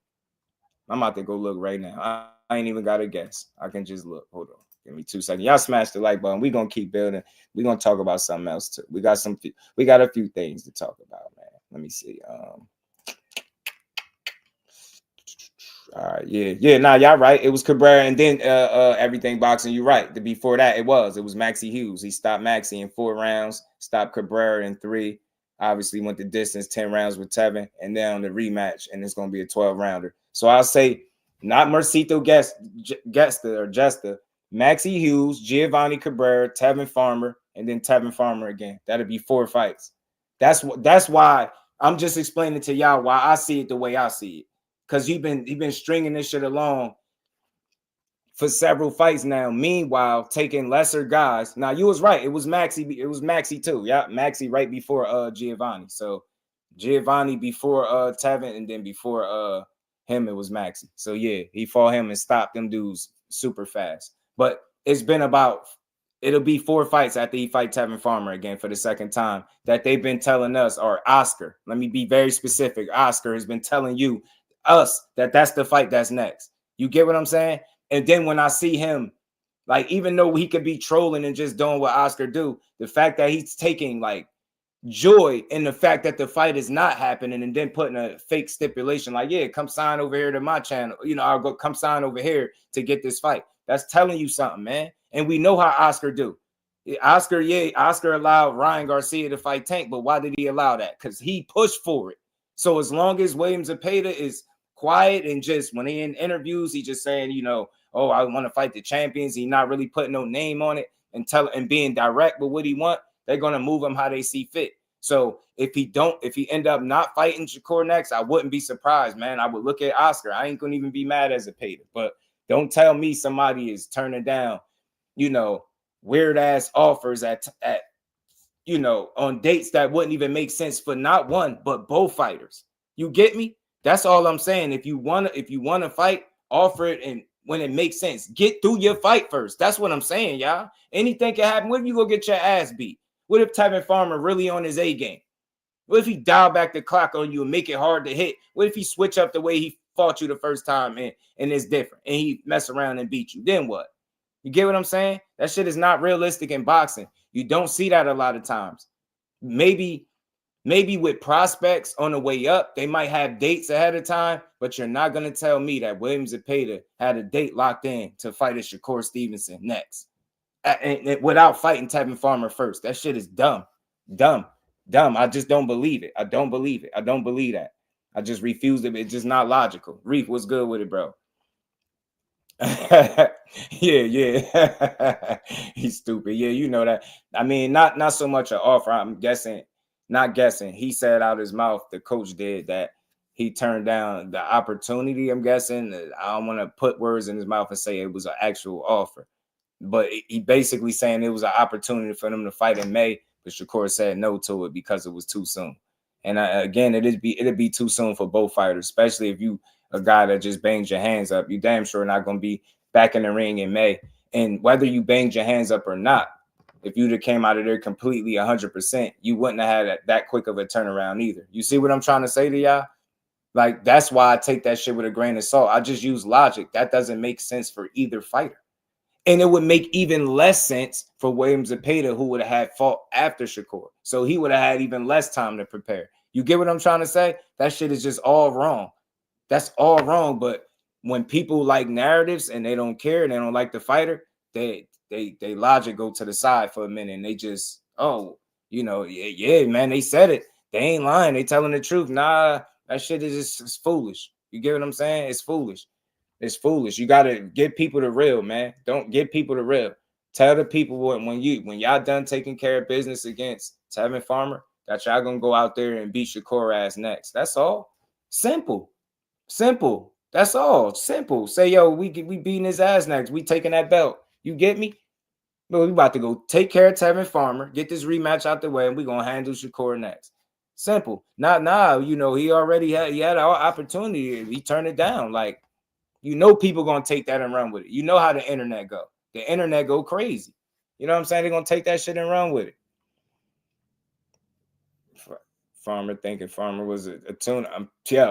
Let's keep it at buck. That's what they thought they had one. They thought Tevin Farmer was gonna be an old vet on his way out that they was gonna be able to do damage to, and that shit backfired. And I'm telling y'all, if you believe that that William Zepeda, after going 10 rounds in the first fight, led to an injury, getting dropped. That was a tough fight for him, right? Tell him physically, you telling me he gonna turn around, rematch the guy that just gave him one of the toughest fights of his career, and then, oh yeah, y'all, he gonna turn right back around again in May and fight Shakur? Where's the logic in it, right? Just the logic, bro. There's no logic in that. It doesn't make sense. And then you look at it on either side. What kind of training camp you gonna have, bro? What kind of time you gonna have off to really rest your body and recover from the last fight you just had, in the last training camp you just had? See what I'm saying, y'all? He not no spring chicken. He not no super young guy or young ass prospect coming up where they putting dates together because you expected to beat guys. That's is not the case. You get what I'm saying? But he'll leave all of that out and he'll make you believe that they willing to throw their fighter right back in there on a quick ass turnaround without a real training camp. It's just not, it's not logical, man. It's not about being scared. It's about being smart, and that's just a stupid move. You don't even give yourself the best chance to be successful in the fight. You get what I'm trying to say? That's all. This situations like this is easy for me to assess because it's just I could use way too much logic. And then you could use other talk. Like I said, if what I'm saying is BS, just go look at Zepeda and see any point in his career where he had a fast turnaround like this. And if that does exist on his resume, I guarantee you it's going to be much earlier in his career where he was in that prospect phase and being built. I could guarantee you, but not at the level that he would be competing at, not championship level. You not turning around and having no fight that fast. That's all I'm saying. But people ignore all that because they heard the words turned down. Yeah, nah, he ducking him, man. He ducking him. It's like, bro, what? This generation is the strangest. I didn't know you can duck a fighter that got a whole fight lined up. He got a whole fight lined up that he ain't even get through. You get what I'm saying? We see what happened when dudes try to line up fights ahead of time. They end up losing. You get what I'm saying? Now he gonna turn around and do that. It just don't make sense, bro. Behind the Hands TV, my dog. What's good with it, bro? Say, sorry, I'm late, bro. I've been altering drug test results with victim contact. 619, what's good, homie? How you feeling? Say they not worried about Shakur. Okay, you know what I mean? When the trainer making a bunch of narratives, most of the time they fighter don't want to fight. Yeah, I just think it's jumping the gun. Like, say something real. Say, yo, we gonna try. We looking to make that fight next. You know what I'm saying? After we get through Tevin Farmer, Shakur is next. Get what I'm saying? Because what I think, and this is just again, this is what I think. What I think is happening is he's gonna use this situation right here, and I could be wrong, but I think they're gonna use this situation right here. Shout out to Mill City, that little clip. And when they don't fight him next, the reason that they're going to use for why it didn't happen is because he didn't accept the fight to fight him on May. That's what I think they're doing. I could be wrong as hell, but I've seen it before. They kind of setting it up already. Like, yeah, this is what I'm going to say. You get what I'm saying? So if they go in any other direction and for any reason, the next fight for Zepeda is not Shakur Stevenson standing on the other side of him, trust and believe when asked, his team is going to go back to, well, we offered him to fight in May and he turned it down because he said it was too soon. Guarantee you, I've seen this shit before, man. That's why I hate narratives, because it's just not good for the sport. Just do business accordingly. Nowadays, people are too in a rush to try to make somebody look like something that they're not. You get what I'm saying? Just fight your fight, dude. And that's the same for Shakur. Like, the level that he fighting at, you don't see him making fights like that. You don't see him, oh, yeah, I got this fight, and then, yeah, this fight. And then, look, you see him try to do that. He tried to line the fights lined up. You get what I'm saying? Cordina, Zepeda. Zepeda just keep finding his way not in the ring. You see what I'm saying? It's hard to do that. So much shit could go wrong in boxing. It's very hard to, like, schedule like that ahead of time because you never know what'll happen in a fight. You never know. And now, you think he got injured, and that was a 10-rounder. Now they got 2 extra rounds. 6 extra minutes. Anything can happen in the fight. Like I said, he can get cut, head butted. Tevin Farmer get butt him, boom, cut him over the eye. Now, who fighting on May? Who fighting in May? And my thing is this also, right? If y'all serious about fighting in May, and that's the date that y'all looking to come back on, why don't you fight somebody else then? And prove that that's the date that you was gonna fight. And I ain't saying you got to do it, but just think about that. If you want to fight on May, find somebody to fight, right? Get what I'm saying? You fought Tevin Farmer again. You found an opponent, right? So it's BS, bro. BS. Say, but he should be on the May card anyway. Who? This May? Shit, which one, GM? Who should be on the make card? Yeah, y'all punch the like button out. Sock the like button out, man. Turn the like button lights out, you know? Definitely can make plans with fighting a rematch or a tough fight. Yeah, you get what I'm saying? It's just hard. And look, you can do it, but the likelihood of something going wrong is high, I believe, when that happens. And we've seen it before. I think they were saying it. I think they were saying it with Wilder. Wilder beat, I think it was Zilly Zhang. Is he beat Zhang or hold on, who was it? No, Joseph Parker. He get Anthony Joshua or something like that. You see how that went, right? AJ was looking to fight who? I forget, and then he got knocked out by Dubois. It's just it's crazy to do that. Like it's most likely, you know, you don't see guys doing that. And like I said, I haven't, you know, for the Zepeda, I watched Zepeda for quite a while. So I ain't never seen him had no fast ass turnaround. I ain't seen all his fights, but for the, you know, more than half of the fights I've seen from him, I ain't never, you know, see him just turn right back around and fight that quick again. Like because it's just not smart. It's not doable, right? Like you need time to recover. And unless you're a prospect and you fighting, you know, these 6 rounders or something and going in there and blasting the guy out and then maybe turning around real quick and having another fight. Yeah, that's possible, but not when you fighting at the championship level. You're going to give yourself an adequate time to train. You're going to give yourself a full training camp. You're not going to cut yourself at the knees like that. That's stupid. You get what I'm saying? And just be like, yeah, we want to fight so bad. We don't care if we get a training camp. You get what I'm saying? We just going to fight them anyway. It just don't make a lot of sense, bro. It's a lot of better decisions you can make. You know what I mean? Shout out to Schuler, Jameson. Like you said, if Zepeda wanted to be on the make card, it should still be on. That's yeah. Oh, facts. Right. That's all I'm saying, GM. I think that's reasonable. So if that's really the card that you was aiming to be on, right? That'll solidify the fact that yeah, I was really serious about turning around that fast, but I'm willing to bet you money that it don't happen. And he's gonna take off the normal amount of time that he's been taking off to allow his body to rest before he get back into another training camp. Not because he's scared or ducking, because that's the smart thing to do. You get what I'm saying? These dudes ain't robots, they ain't superhuman. You get me? So, and we seen that in his first fight and how grueling it was for him. Like he didn't anticipate that fight playing out like that. So look, salute the teams that paid it, man. It's never personal, but I'm just here to tell y'all from my vantage point, I'm not buying it because I don't think he was turning around that fast. You get what I'm saying? And then on top of that, you don't hear Oscar speaking about Williams Zepeda turning around that fast and fighting in May. You get what I'm saying? Like you haven't heard now. He could come out and say something. If he do, then I'll report on it. But like that shit matters, you know what I'm saying? Because he the guy, he the mouthpiece. He gonna be vocal. He ain't gonna keep his mouth closed. He gonna say what he gotta say. So if somebody on Shakur's level and stature is avoiding smoke with his fighter, Oscar ain't gonna be shy about it, bro. He gonna tell everybody that'll listen. You know what I'm saying? So that's just my thoughts on it. So hopefully, and I'm not rooting against Tevin Farmer at all. You know, whatever happened in that fight happens, but I hope if Zepeda is successful and he wins, that the very next fight is the obvious. You know what I'm saying? They need to run it. I think it's a good fight for boxing. Interesting style clash. You know, got the defense against all of that offense as Zepeda is bringing, that pressure, right? All those punches, Mexican style, the toughness, the grit. He brings all of that. He's undefeated. Got over 30 wins, right? It's a good fight. It's a solid fight. Shout out to Tay the Queen. How you feeling today? I'm not gonna lie, big time inside this summer. Summer will be busy for boxing. I think so too, Mike. I think so. AJ was looking to fight Fury. There you go. And you see what happened, how you kind of you overlook it. Shout out to Tay. You overlook it and then you get stopped. And so you get knocked out or something happened. That's all I'm saying. People be realistic about it. And even and not even just that, just turning around. Like you got March, April. That's 1 month.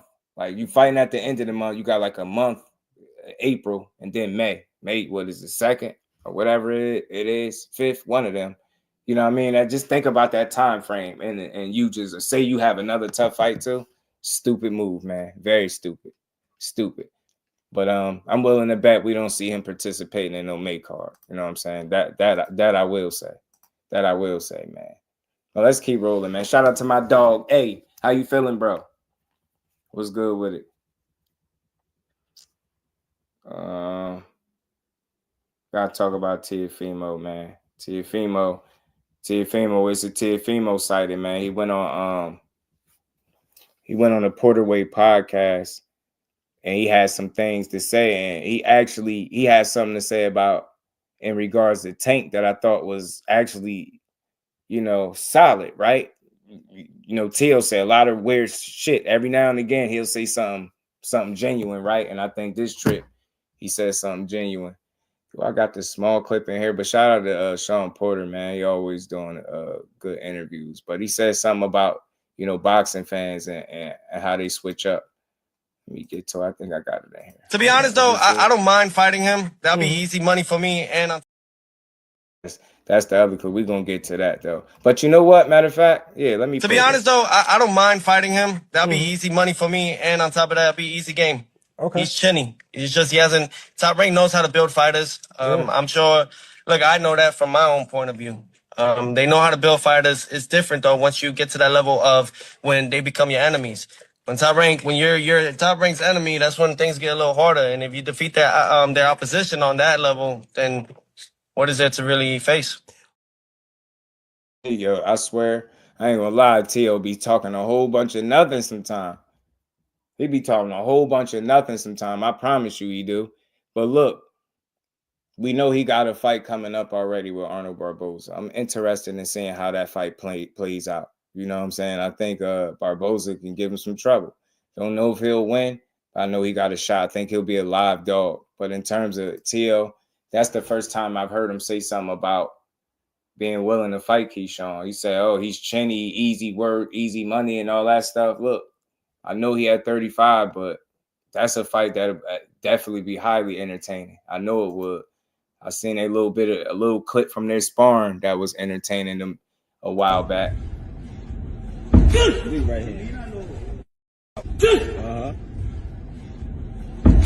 right hand. Good right hand.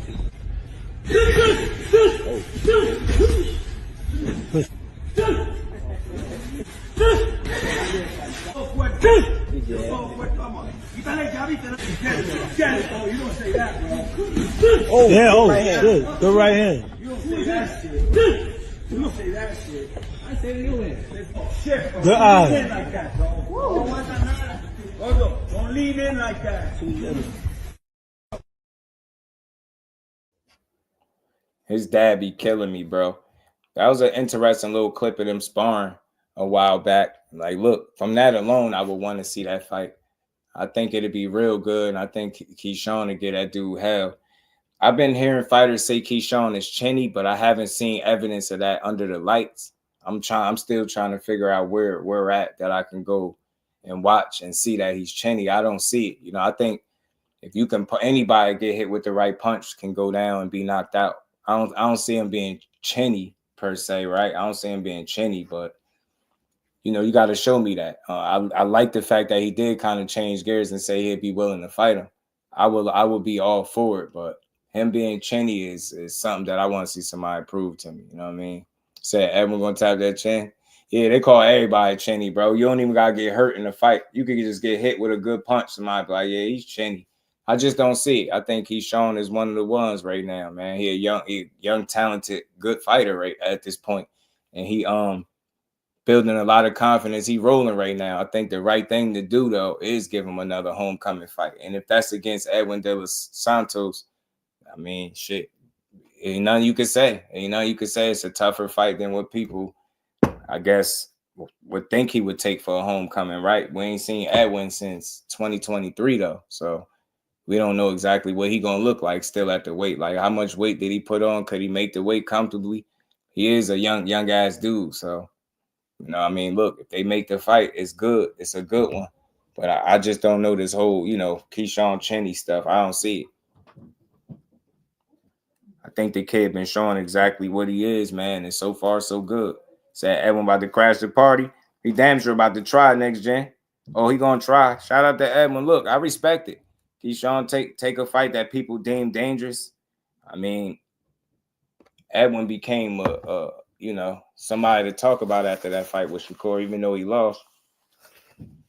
Believe anything coming out of Teal's mouth? Nah, I mean, I take it with a grain of salt, everything he say, but at least he decided to say something else besides he ain't fighting him or throw somebody else in there. I like to hear that because it'd be a good fight if it could happen. But I doubt it, man. I just don't believe in Tio. You know what I mean? I don't know what he gonna do next. You never know with Tio. Adam was good because he had a close fight with Shakur. Most likely technique. I mean, look, not even just that though. If you look at the body of work, Edwin De Los Santos is a good fighter. He's not a bad fighter at all. He's talented. I think the knock, he might have some stamina issues when pushed enough, right? I see him slow down in the back half of fights and stuff like that. So other than that, I mean, he's just a good young fighter. He, strong power in both hands. He'd go for it. I mean, most of the time anyway, but them injuries, man, I don't know. Them blood clots, I don't want to say injuries, but his health, I don't know. Long ass layoff, yeah, he looked, the last time I seen him, he looked a little heavy. So I don't know. I don't know what to expect from him if he get in there with Keyshawn, but we know what to expect from the businessman. We know what to expect from the businessman, don't we? We know what to expect from him. Let me get to this interview. My bad, y'all. Let me pull this up. Pull this up, man.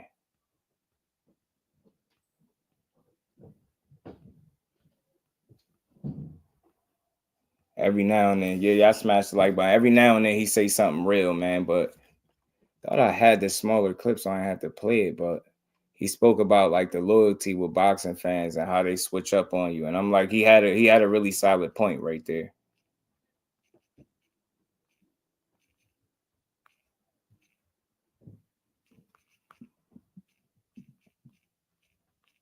Let me get this up, man. The Butcher was good, homie. Shakur got a chin. His weakness is body shots. I think just about anybody's weakness could be body shots, to be honest, right? I think body shots will make a boy out of anybody, right? The right body shot. So I don't know if to say if it's his weakness per se, but anybody could be hurt to the body. That I know. I think he got a chin. I think he be in great shape. So dudes take body shots pretty well too. But remember, he said he got punched in the stomach by Valdez. He felt like he had to throw up. I thought that was funny. All right, let me get to this, man. Y'all, liver punch is the worst. I'm telling you. Let's get to this. I'm really determined. I know a lot of people. Look what they did with Javante too. I want everybody, all these young fighters that are listening to this, and you could clip this. This was a short part right here. I got you. To Ryan could clip this right here. To all you young fighters, look at the amount of love they were giving and sharing to Javante Tank Davis prior to the fight. Look at what all the reporters were doing prior to the fight. Look how they were all laughing at all his jokes prior to his fight against Lamont Roach. After the fight, look how many were waiting to down this man. Down him. See, I'm going to talk my smack with Tank, but that's because I want to fight him. That's me. I can say that. But I just want all you young fighters to really look about it. They don't care about us. Yeah. They won't ever care about us. When you're winning, they're going to be there. But they're waiting for any moment to slip up. Just a man, even a draw, look how much hate he got out of it. Yeah, not to get deep, but, it's a part of our psychology. We have to learn how to care about other people. You know what I mean? You don't have to learn how to care about family, mom, dad, brother, sister, children, all that kind of stuff. But you actually have to learn how to care about the person that's holding that sign on the street. You have to learn how to. So for the most part, all these people writing and all that kind of stuff, their main thing is, what can I do to get people to click on my channel? And a lot of times, because they aren't triggered to care about this person, they're not triggered to think, this is how I do my thing, Teo. I protect fighters. Teo. I'm never gonna let you come on here and say something that you shouldn't be saying. I've even had my guy over here, and I'm like, oh, well, we're gonna keep it moving past that. You know what I mean? Like, I protect everybody because I've learned how to care about other people. But for the most part, when it comes to athletics and it comes to winning and losing, people only care about the person that's winning. And they only care if you win in the way they want you to win. Man. Kind of is what it is. Hey, yo, last question. when it comes to athletics, talk that and it Shawn. comes to winning and losing, people only care about the person that's winning, and they only care if you win in the way they want you to win. Man, I just listen. You know, I never really go to Teo quoting anything to say, yeah, that was something real, but that was genuine. I do see how genuine or authentic he could come across when he just talking and just not trolling and, you know, not being silly about it, right? That was a genuine response. Like, yo, look, all he had to do was get a draw. And you see how, and look, I want to be very clear. I'm not speaking to nobody that had criticism about the fight. That's not that. It's just the people that, you know, almost like, I don't know, damn near like they jump off the bandwagon, right? They needed this moment to say, see, look, and they went in, and it's kind of like you see the shift. You see how quick people switch up on you and write you off, and all it took was a draw, a close fight. For those that, if you felt like it was a draw, you get what I'm saying? But that's all it took was a close fight for people to jump off the bandwagon, so to speak, or to start talking the way they was talking, right? You know, with the narratives of the hype jobs and he ain't this and he ain't that. You know, you've heard it all. A reign in peace, Queen. How you feeling? So, and then you hear what Shawn Porter said, man. They only care if you win it. And then a lot of times you got to win the way they want you to. And you see this all the time when you see a guy go out there and do him and do what he do at a high level. People still say, well, he should have did it this way and should have done it like that. He should have did it this fast and should have ended in this round. But you hear that shit a lot. So it's tough. That's the kind of fans that you're dealing with nowadays. They need you to do things the way they want to see it done, or you're not going to get your just due for it. You get what I'm saying? We see that often, a lot of times. So, you know what I'm saying? Not too many times the T will come off where he's saying something that's genuine, but that's real. Yeah, Thrill Hill. I think more so now than ever, though. And you know why I say more so now than ever? And I agree with you right off the bat. I think it's been that way. That's been the case, but I think more so now because, you know, the emergence of social media, right? The social media presence and everybody being able to have an opinion and get it out there in seconds flat, right? It's just so much flowing. You know what I mean? There's so many ways to get information out there so fast now, and you just see it on a really large scale, like how negative people are toward these fighters when you can just go out there and do you and have a close fight and look, get shitted on for it. Like, it's crazy. So I'm just speaking to those, not the people with their criticism. Even if it's tough criticism, it's all good. You know what I mean? We fight fans. You could have tough criticism, but it gets beyond criticism at this point and it becomes slander. And when a guy doesn't do exactly what you want him to do, the way you wanted to see him do it, you're going to take credit from it. You know what I'm saying? You're not going to be able to appreciate it and support him the way you're supposed to. And that's the crazy part about how the boxing fans will switch up. And in this climate, you don't even need a loss. All it takes is a bad performance. Shit, two. God forbid you have 2 bad nights. They're going to write you off. You get what I'm saying? This you know, this society right here, this batch of boxing fans, these new ones, man, they throw you away right after a loss. Toss you in the garbage. Oh, he's done. He's cooked. He's damaged goods. You know what I mean? It's over for him. So it's just crazy. Man, hypocrite. He said he told Shakur he should have ended Padley earlier. Yeah, he did. He did, though. Shelton, what it do, homie? Said everyone about to get his ass whooped and knocked out. Got a healthy Keyshawn, and look, Keyshawn been looking good, better and better. He doing his thing. He looking good doing it. Everyone gonna have his hands full for sure, and he would be essentially getting a active Keyshawn that's winning and improving. So we still don't know what Edwin gonna look like after fighting Shakur, you know. So I know he gonna have a good version of him for sure, man. So he better bring it. But I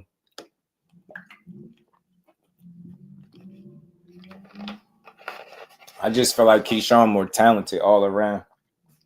I think he the more all around, you know, talented guy. But yeah, Thrill, you definitely right. It's like that. But you get me? Like the social media just make it like so that, you know, everybody can get their opinion out there in quick time. And it's you get to see just how negative people are and how much they don't really appreciate the sport. Like it's about when, yeah, keep winning. I'll support you as long as you keep winning. And you lose, then we trashing you. You get what I'm saying? Like we got too many people that's like that. And like I said, I don't remember the last time we got a good fight between just two good fighters, great fighters, whatever you want to call it, and people just appreciated the performance without, you know, complaining or tearing it down or saying somebody got exposed or this guy ain't that. It's like this generation has made it so that you can't lose, and then we'll shit on the fighters for seemingly protecting their O's or marketing the O's. But I think a lot of that is because of the way we treat it when somebody lose. I said this before, like we don't pull no punches when we go in. Like, you get what I'm saying? So it's tough, and I think we put fighters in a position where they don't want to lose, they don't want to be the mean, they don't want to be embarrassed and clown for just going out there trying their best and coming up short, right? We'd just go crazy. So yeah, you gotta have tough skin, thick skin, and all that. But I still think, you know, I just wish overall boxing fans were more responsible with their opinions and interactions, right? It ain't always got to be negative, you know what I'm saying? So he did say some stuff there, man. I like what he said there. You know what I'm saying? I rock with it. People they'll switch up fast, man. So that's why you gotta fight for the people that rock with you. Always fight for the people that rock with you. Shout out to my homie Drew Division, my brother, when my blood brothers wasn't there. And shout out to my homie Drew Division, man, and the Cash App. Much love, bro. Salute to you. Shout out to my dog, man. Garnetto. Yeah, shit's so fast now. I'm telling you. I'm telling you. Shout out to the Rain. I'm telling you, bro. They're spoiled. Keyshawn packed his head out. Peeked his head out a little too early. Nuh-uh. De Los Santos peeked his head back into that upper echelon a little too early. But nah, we'll see. Look, good fight. That's a good fight on the way if they can make it happen. You get me? Edwin's got speed, athleticism. He can move in there, right? He gonna go for it. He gonna try to knock your head off, right? More times than not. But I think Keyshawn, like I said, more polished, more refined, better pedigree to me. You know what I'm saying? I think that stuff will show out. So, you know, I think early, somebody had highlighted, I think early is where Edwin could be his most competitive, because that's where he, you know, got that full tank of gas. But I do believe as a fight wears on, like I said, even in the fight, I seen him dominating. I seen him take his foot off the gas and kind of slow down, seemingly to conserve energy. And if you can't set a pace and maintain it, I'll be having questions. So me knowing that Keyshawn is a guy that's going to push back, fight back, how you going to look when you got somebody not only pushing back, fighting back, give them saying, and giving you a run for your money? How you going to look at round 6 and 7, right? When they get there, because I seen how you looked before in a fight where you was dominating. So you slow down with Keyshawn, I think you start getting picked apart. Get me? So that's one thing about Key. He can control the tempo very well, man. He's a very smart fighter. He know how to smother your offense when he need to. He's really smart in there. You know what I'm saying? The dude just getting better. And you got Bomac, him and Bomac over there. They be cooking up, man. I like what I'm seeing from them, man. He's just young, improving. And he taking the right kind of challenges. Like, people got respect for Edwin, so should be a solid fight if it can happen. I hope they can put it together. You know what I'm saying?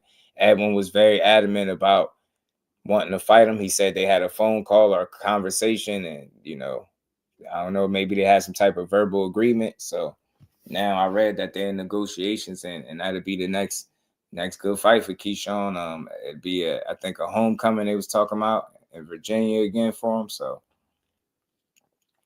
that's a good move. Keyshawn is not number one for a tune-up. And that I give if it does happen, I give you know, Edwin a ton of credit, because to take that kind of fight coming off a loss and inactivity and health concerns, right, with the blood clots, that's real, man. So you gotta respect it, man, for being willing to test itself under them circumstances, for sure. Ain't no Frank Martin, Doug Edwin narratives. Nope. Oh, of course not. No. Absolutely, positively not, Jordan. You know they're not gonna do that, because for one, it's not true. That's why I know they're not gonna do it. But we know the other reasons why they won't do it. Motown, what he do on me? Yeah, he gave him and Bomac got some something nice over there. I like it. I like it. They got some real good chemistry as a trainer and fighter. And he responds very well to Bomac. You can see it. Like, you seen the one fight that he didn't have Bomac there. That's the no contest, but he still won. But he gave up a couple rounds, and people was already about to start panicking. And then he comes back. Bomac refocus and gets a knockout. You get what I'm saying? Dude been kicking ass, man. I like seeing them win. Bomac be so happy for that, man. Like, when they be about to walk out, man, he be geeked up. Like, it's your time. Like, I said, man, if I was in boxing and my trainer ain't happy the way Bomac is when it's time to fight, get him up out of here. Bomac be ready to go, bro. He be excited, happy to, go out there and just perform, see his guy do his thing and coach him to victory. It's fun to watch. Fun to watch. Bomac on a hell of a tear, too. He got a lot of talent. You know what I'm saying? He got a lot of talent. Got that kid Lester Martinez out there at 168. Look dangerous. Question. Edwin mentality, Shakur and Keyshawn back-to-back is different. Top notch. That's why I say I have a shit ton of respect for him. Win, lose, or draw. Just because he'd take a fight like that after, so much time off. No one's ever asked Tom Brady to become more of a mobile QB. I'm telling you, I talk to him, Mr. Empire, only in boxing. Be in boxing news, my homie. What's good with it, bro? How you feeling? BDO, what's good with it? Y'all, yes, sir. Uppercut the like button, punch the like buttons, lights out. We just gonna keep building. So we'll see what's to come out of this. But Teofimo better focus on Arnold Barboza in the meantime and not Keyshawn. I think Keyshawn got smoked down there at 35, obviously. And if De Los Santos is next, let's see. Let's see. May the best man win. Even though I think Keyshawn on one right now, bro. I don't think that it's gonna be a tough fight. I think for Edwin if he take that coming back. He take that fight coming back. He definitely got all my respect for sure, man. But let's keep rolling, man. So let's talk about Tim Bradley for a minute. Let's switch gears for a moment, man. I seen this interview from Tim Bradley. Adrian, what it do, homie?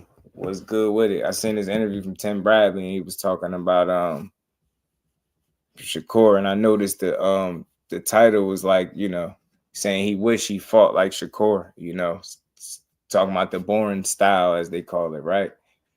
I'm gonna play a shout out to Adrian. What's good, homie? Keyshawn, man. Shakur trick him out of his position. Nah. Jonathan 97, what it do, homie? How you feeling? He said, "Bias Bradley, Javi, what's good with it, homie? Y'all smash like, but we gonna keep building." But nah, look, it's like this. Next gen, he just got to do. Oh, he said trying to get him to move up to 140 and test the waters. Oh, yeah, I get you. But nah, I just think they both gonna do their thing. Like, what I like that something that Keyshawn had said the other day in the interview or a clip he had said, let Shakur and Tank fight. Shit, he'll fight Roach or something or fight somebody. I think it was Roach he said, but like the fact that he's saying that, you know what I mean? I hope the fight does happen. Keyshawn running to one of them ones. He one of them ones. You get me, next gen? So when he run into it, it's gonna be all good because he one of them ones. You get me? It's all good if you run into one of them ones when you one of them ones. You get me? It's all good. It's safe. It's calm. It's calm. You get me? Bernie told us Shakur, Keyshawn would never fight and realized they were that close. Yeah, look, I've been saying it because of all the interviews and things I've seen and all the information that I've got from them.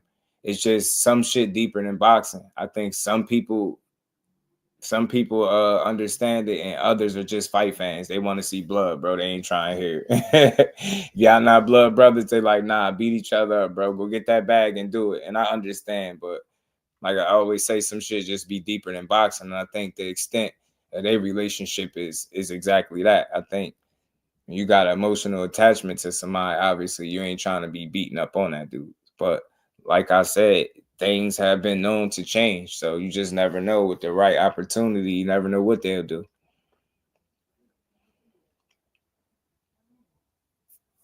No. I mean, look, I get it, but when he says that to me, I just feel like he's acknowledging the natural order of things, right? I think he just acknowledging the natural order of things, bro.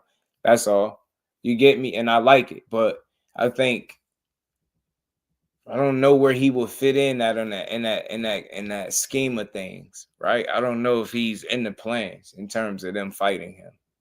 You know what I'm saying? It'll be a good fight though. I mean, if it could happen, but I don't see it, and I hope we get the other fight first. Like Sherman Bonds, like you stupid, bro. Shout out to my homie Adrian, man, the Cash App, man. Always supporting. Blessings to our boxing family. Salute to you, man. Blessings to you as well. Big shout out to my dog, man. Appreciate you.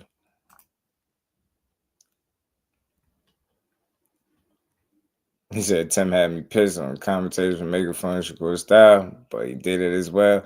Hey, man, but look, that's why I got this, right? Because I got this clip. Let me see what he was chatting about.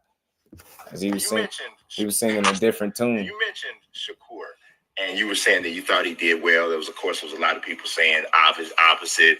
Of course, you would expect Javante, went on social media and kind of trolled the performance. And it's expected, right? Those guys are rivals. But I want to ask him about something that I feel like you probably maybe even be able to, I feel like you can relate to. The pressure on a pure boxer who does not possess that natural boom, drop you kind of power. Because I see Shakur fighting this battle all the time, right? And the battle I'm referring to is most boxing fans are casuals.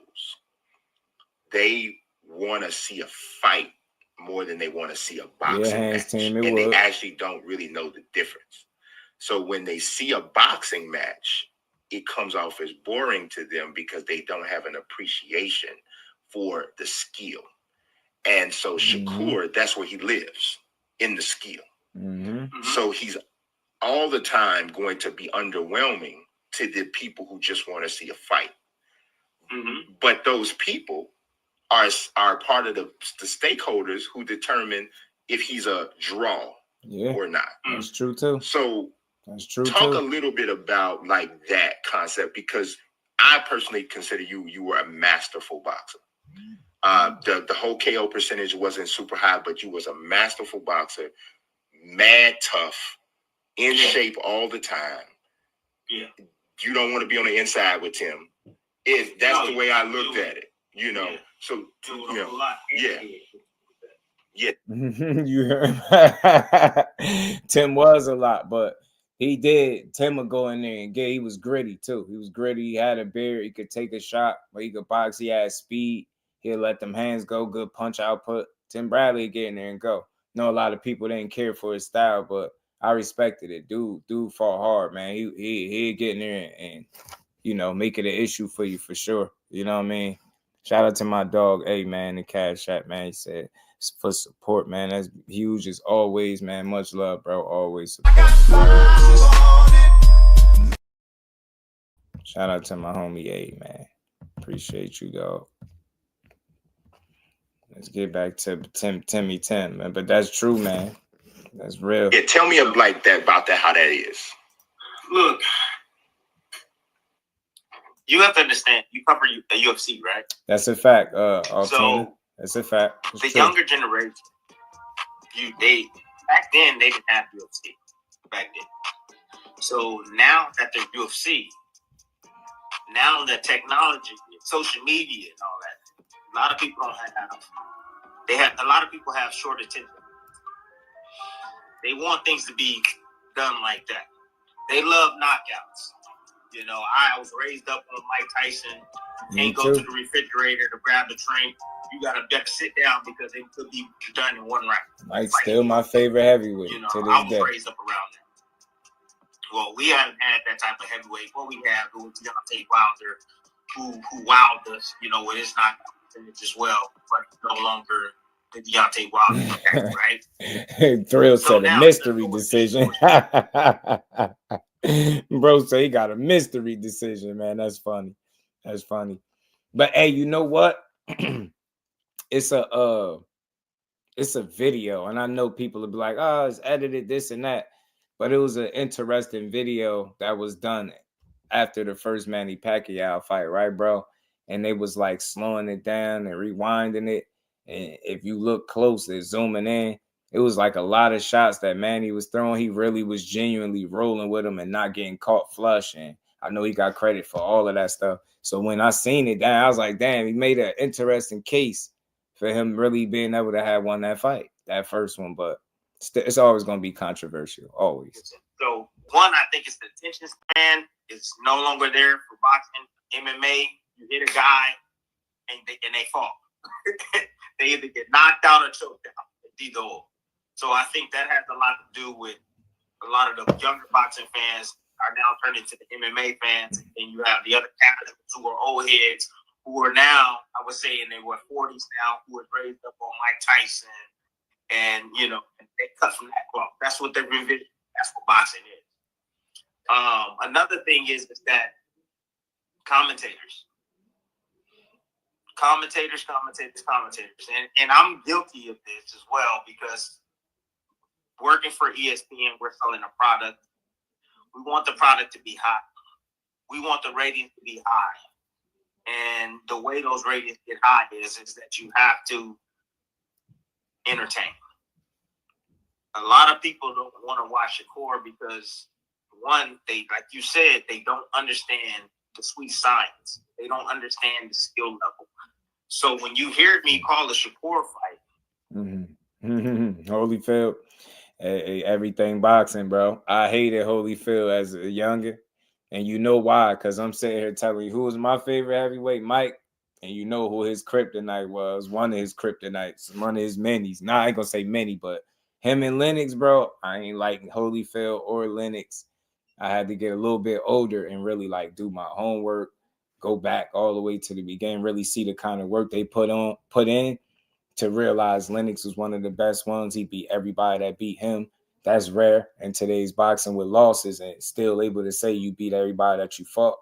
Not everybody that beat him, you beat everybody that he fought. So, and then Holyfield, to me, one of the best cruiserweights as well. Like he was a dog and underrated. And I want to say underrated, but in some in the eyes of some, I think they kind of overlook how good he was. And if he ain't have an issue, I think he has some type of issue or condition with his heart that might have been affecting him in fights, like conditioning wise. But Holyfield was definitely that.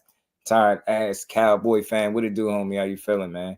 But yeah, Holyfield was one of them ones.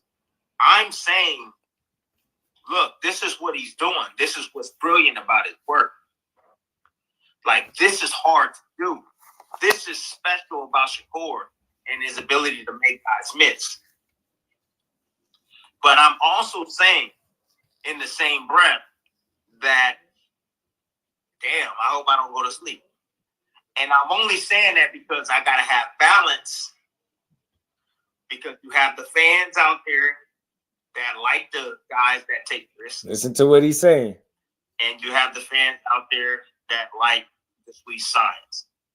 Now, you're talking about me and my sport, right? And what I used to do. The one thing about me is that I was aggressive. That's the difference. My mindset was different. Shakur mindset is defense first. And there's nothing wrong with that, in my opinion. Because trust me, I'm dealing with me being offensive-minded right now. Think about what he's saying real quick. He's still dealing with the effects, like physically, of being an offensive-minded fighter when he fought. So I'm not saying like go out there and be boring, be vanilla. Just don't be exciting, but don't do it to your own detriment. Smart fighters don't do that. They understand that. Like, you're not going to trick them out of their spot. You're not going to get me to go out here and do something that's going to put me in a position to lose. And because think about what the narrative is going to be if I do that. So I appreciate guys that fight they fight and understand what they are and what they not, who they are and who they not. You get what I'm saying? Those kind of guys go far to me, or those type of fighters, male or female, they go far. You always want to entertain the fans because they spent their money, they travel to see you, they giving you their time, their energy, their effort, their emotion, they cheering for you, right? you want to entertain and satisfy those people always, but I think there's a balance there, and I think you have to know that. You know what I'm saying? There's a delicate balance between that entertainment and making sure you going out there and winning. And I think for the people that really rock with you, they'll understand that. You're never gonna be able to satisfy everybody. Realize that, but the people that really appreciate you for what you bring to the table are not gonna ask you to go in the ring and be something you not, just to entertain them. They're not gonna tell you when you go out there and you get the knockout that people say you don't get. They're not going to then tell you, oh, you should have got it like this and done it like that. Those people are going to rock with it. And like, good performance, on to the next, right? The others, they going to complain and say you should have done it sooner, or you should have done it like this, or you got to take more chances like that. You got to tune that noise out and fight your fight, bro. Because like I said, when you banged up at the end of your career, nobody going to be able to take care of you.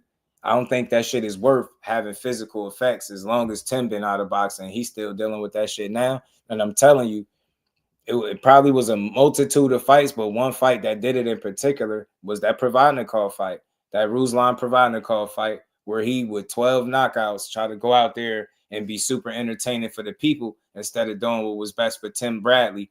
And that took, to me, in my opinion, that took fights off his career, like multiple.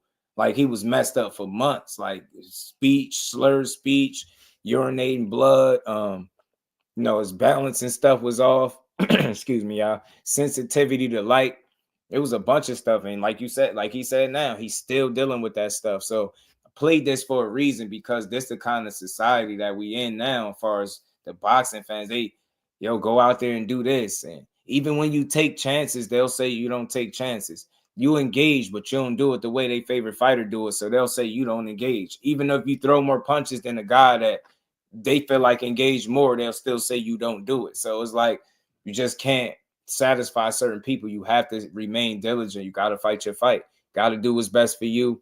And you want to entertain, but not at the detriment of your career. You know what I'm saying? You want to put yourself in the best position to win as always and not lose. You know what I'm saying? You're not going out there to get punched on and get pummeled. You know what I'm saying? He ate way too much leather against Provodnikov, to the point where I know he's still, like he said, he's still dealing with it. So what true, I would bro. tell Shakur is,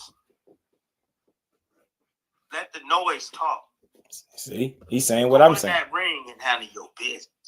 He's saying, just keep winning. He's saying what I be saying. They said the same thing about Floyd Mayweather years ago. He was born. He was this. He was that. You cannot buy into that. Keep boxing the way you box. Keep using your skills.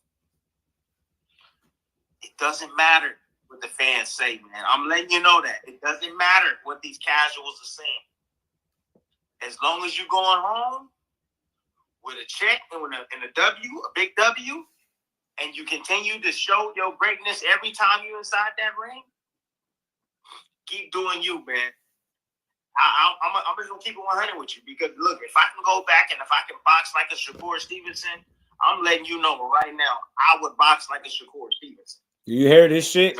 Because do you hear this shit? Fans, for who the hell box like a Shakur Stevenson, I'm letting you know right now, I would box like a Shakur Stevenson. Because those same...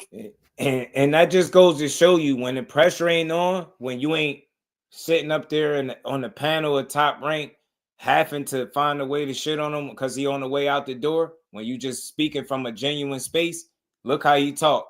If he can go back, and I said this shit before, a lot of people, and this is no slight to no fighter, nobody that don't like his style. You like what you like, and it's all good with Just Do. But most people complain, in my opinion, because they can't do this shit. They can't do this shit. That's why they asking him, nah, go out there. Nah, take more chances. No, engage more. Stand in there more. Throw more punches and, give guys. What they really saying is give guys more opportunities, man, to hurt you, bro. Give guys more opportunity, man. We tired of seeing you 10, 2, 11, 1, 12 zip people. We don't want to see that no more. We want to see people, you give people opportunities. That's what they be saying. I'm telling you, most people that complain about that style, they couldn't do it if they wanted to. That shit, like, Everybody got their way. He got his, and it's very successful. And it always sounds like to me, the people that complain are the ones that's trying to trick him into doing something outside of himself, put him in a bad situation for their entertainment, so they could say, "See, I told you he wasn't that good. Told you his defense wasn't that good." They're hoping he do some shit like that. You get me? Yeah, man. Holyfield was real, man. Real, man. For sure. This is real from Tim Bradley. He said Haney brought that into that shit. Yeah, he bought into it. You get me? Bought into it. Putting video game numbers, though. You get me? Video game numbers, G. You love them, but at the same time, it's hard to stand them because they not gonna be there when you drinking out of a straw. They not gonna be there when you locked up, when you set up in the hospital and can't talk. They not gonna be there 20 years from now when you can barely walk, barely talk, barely remember who the hell your mother is or your father is and kids is. So, like, look, Shakur, keep doing what you're doing, that's your fight, bro. You know, because that's the game. Get it and don't get it. Yeah. And he say bipolar. You know what I think it is? I'm telling you, when they got them suit and ties on and them cameras rolling and that microphone shoved up under their face, they liable to say anything. They tend to have agendas. That's Tim Bradley probably in the comfort of his home, even though it's an interview, it's going to be public, but he don't have that same pressure to try to appease a certain fan base that want to hear him say something, or a certain audience that want to hear him critique a fighter a certain way. He pretty much let you know that. You get what I'm saying? Like he be playing to the people with his criticism. Because then now he turn around and say, "Look, I wish I could fight like that. If I could go back, fight like that, I would have did it." So I'm telling you, got to be smart. This shit is about being smart, man. I'm telling you. I'm telling you, bro. Man, you ain't fighting. You ain't standing there, bro. You ain't standing there enough, bro. I'm telling you, call it time. I'm telling you, that's what it's like. So I just hear it all the time, but that's what it is. If you wonder why, and that's just my opinion, why you hear different answers, like the ESPN guy is gonna say something different than the dude that ain't got no suit and tie on, he chilling at the crib, he just talking. I mean, he talking purely like a fighter, not like a employer, right? No disrespect. When he on there on ESPN, the platform, he's an employee, right? Should I say? He talk like an employee up there. So without that, he ain't getting paid, right? He just talking his shit. You gonna get a more genuine response. That's boxing for you. I'm telling you, that's commentating for you, especially with sports.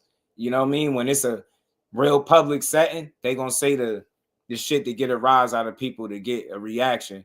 But when they be in the privacy of their own home and somebody talking to them, you just gonna get a more thorough response, and that's all that is. You know what I mean?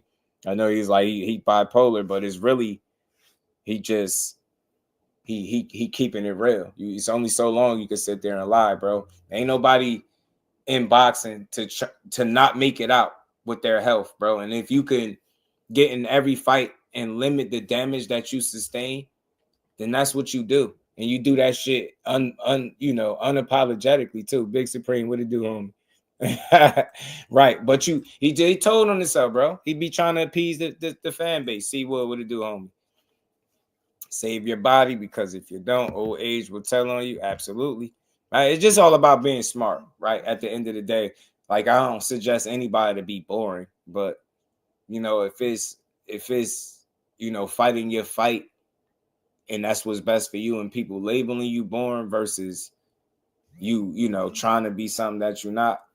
Yeah, go do you. Because I think when it's all said and done, and when the dust settle and the smoke clear, people gonna have to respect you for doing it your way. Like, they gonna have to. You get what I'm saying? You continue to be successful doing it the way you do it, it's gonna be hard to argue with the results. So if he just continues to go the route that he's going, keep getting these fights, making the most out of your opportunities, winning in impressive fashion, despite what any naysayer is saying, you in good shape, bro. Just keep doing you. That's my advice to any fighter. Do you. You know what I mean? Keep doing you and what's best for you in your career. Fight your fight and stay within yourself. You get what I'm saying? Yeah, you want to take chances. You want to be entertaining, but not to your own demise, bro. You get what I'm saying? Because the same people that's barking and demanding for you to do this, fight a certain way, they're gonna be the same ones making the memes and saying I told you so. If something happened and the fight don't go your way, you get knocked out.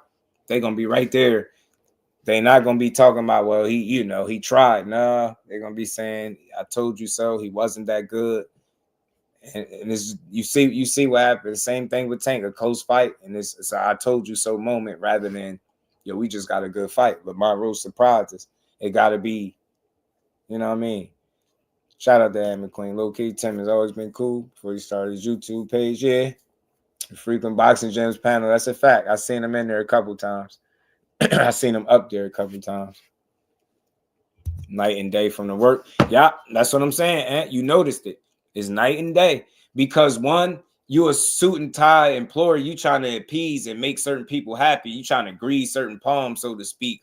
However you want to, I don't know, massage certain egos or whatever the case, man. But you just trying to make certain people happy with your commentary. And I think that causes you to go outside of what you actually saying and try to kind of be a little shady with your commentary. But like I said, when he ain't on the clock, it's a different response, man. It's a different day. Yeah, the working Tim and Tim at home is different. Like, you know what I mean? Yeah, that's why his shit he come and say on the YouTube page be different than the shit that he be saying on ESPN. It's always different. He said Tom Shakur. Man. He know what he be doing, bro. He know what he be doing. You know what he be doing, bro. Just know he be doing. He know what he be doing. Man. Tim Bradley, low-key Team Shakur. Though facts, Big Supreme. He is. Man just told you if he can go back and fight the way he did, he'd do it. He definitely is. He definitely low-key Team Shakur, man. You know? He just had to hate. He just had to hate on. He was on his way out, so he was considered to be an op. He was on the way out. He like, man, I gotta find a way to stay awake. You know what I mean? Hope I don't fall asleep. You know what I mean? Trying to diss my guy. You ain't with us no more. Tim was like, you ain't with us no more, G. You know? That's why Andre Ward got the boot, because he was too real. Yeah, like he didn't follow suit to me. I thought his commentary provided a really good balance, and it was genuine for me, Andre Ward. Like, you ain't gonna agree with 100% of nothing nobody say, but I don't think he gave a bought opinion, if that makes sense, right? I don't think his opinion was bought, right? Or made up for him, right? I think his thoughts was his thoughts. You know what I mean? Whether you agreed or not, I think. And even Tim, his thoughts may be his thoughts, but at the same token, when you trying to, make certain people happy or get the attention of a specific audience, you're gonna speak a certain way. And I think that's what Tim used to do. Matt called him ass on Twitter. Yeah, criticized Corey, called him trash. Yeah, now Corey be going in on Twitter. He don't be beat. But Tim, I got another one from Tim though. I had to, man. This one was funny. This the same interview. He was talking about Terrence Crawford, Tim Bradley, and I think when he talked about when he sparred him, how he sparred Crawford, and I think he told his team or his manager, he asked somebody about Crawford, like who was he signed to. He wanted to sign Crawford, basically like buy Crawford after that sparring session, because he said Crawford. So I'm gonna make a short video. I got to. He said Crawford beat the brakes off him, man. Tim said Crawford got in there and beat the brakes off him. And I remember him telling the story before. Said Crawford got in there and he didn't care who he was. He tried to really like take his head off. So I think Crawford earned his respect early, and he was looking to sign him. The whole time Tim don't got no damn fighters, but he was like, man, something got to give. He knew Crawford was one of them ones, man. It's a line you got to walk. You're not the boss. Absolutely. And that's what he do. He definitely walked that line. Let's hear this, though. This little funny story he told about Bud. You're actually the first person that really, really put Terrence Crawford on my radar. I can't remember what fight I was watching. I was watching a fight, and it might have been Brady Prescott. Was it Brady Prescott? Terrence wasn't fighting. But I was watching the fight, and you said it's about 10. This is wild. Yeah, Reef, I gotta watch it. Right before Terrence won his first world title. It was like maybe a year or so before he won his first world title. And you said it's a dude coming, y'all. I'm trying to tell y'all. Terrence Crawford. Y'all gonna know him. Y'all gonna know him in a minute. And I was like, okay, check okay, this so I want to story, see. yeah. And the next time I saw him fight, he destroyed Ricky Burns. Ricky Burns. Yeah. Next time I saw him fight, I said, okay. And I still wasn't sure yet. And then every time I watched him fight, I was like, okay. But I always remember that you were the first person I heard say his name. Yeah. Yeah. Especially like on live television. Like if you did your research and you was looking at the rankings, you saw him. But in terms of like somebody on live television saying this man's name, like watch this guy. For a lot of the public, that's how people learn who somebody is. You know, for the first time. So I thought that was cool. And I know you guys, you've known him for a long time. Well, I've known Terrence since 2010, I think. So I actually brought him out for sparring. And that's how I got familiar with Terrence Crawford. And just the difference. I mean, I sparred a lot of guys over the years. World champions, Olympian, name it. I've been in the ring with a lot of quality fighters.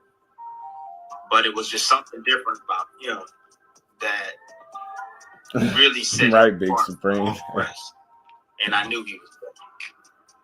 And I was already a unified champion. I think I was a unified champion. I had won the world champion. Yeah, I was like a 3-time world champion at the time before I sparred.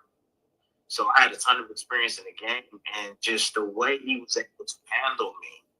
Listen to him. The first time we sparred, I was in shock. I was like, who is this guy? He said the way Bud was able to handle him the first time they sparred, he like, who the hell is this guy? I had to ask him, who are you? What's your name? Terrence Crawford. I was just like, man, where you from? Yeah. What?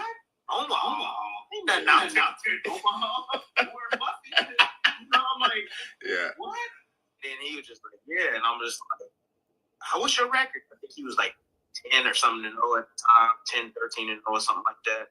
And I was like, why are you not fighting? And he was just like, I don't know. And I was just like, bro, I was like, you're not a sparring partner, man. And he goes, what? I was like, you know, sparring partner. I'm like, man, you're a world champion. And he said, really? I was like, bro, you're a world champion. I'm letting you know right after you were world champion. Yeah. So it was interesting. After that, shortly after that, it was like we had the same manager, Cameron Duncan. Rest in peace, Cameron Duncan. We had the same manager, so I called up Cameron and I was just like, "Hey, bro," I was like, "What you doing with Crawford?" Facts. And he was just like, "Why? He's no good. You beat him up." And I was like, "Hell no!" I was like, "Let me buy him off you. I'll pay you." He's like, "Oh, I love Crawford. And I'm like, "What you mean?" He's like, "How did he do?" I was like, "Man," I was like, "Yo, he beat the brakes out of me." And he was like, "Really?" And I was just like, "Yeah." I was like, "It's great help, great work." Bro, he said Crawford beat the brakes off him. Yo, you know it's real when you call up the guy like, bro, who he with, man? Like, let me buy him off. He said, let me buy him off you. Like he was like some type of cage beast, bro. Let me get Crawford up off you real quick, man. Who is this dude, bro? Who is he, man? Say he beat the brakes off. And so shortly after that, I get a call from Cameron Duncan. It was like months. I fought my fight. I think I fought against who was it? It was Manny. Was it Manny? He nice. Breon Gorham. But Behind the Hands TV did an interview. I think he interviewed him or he's planning to. I forget.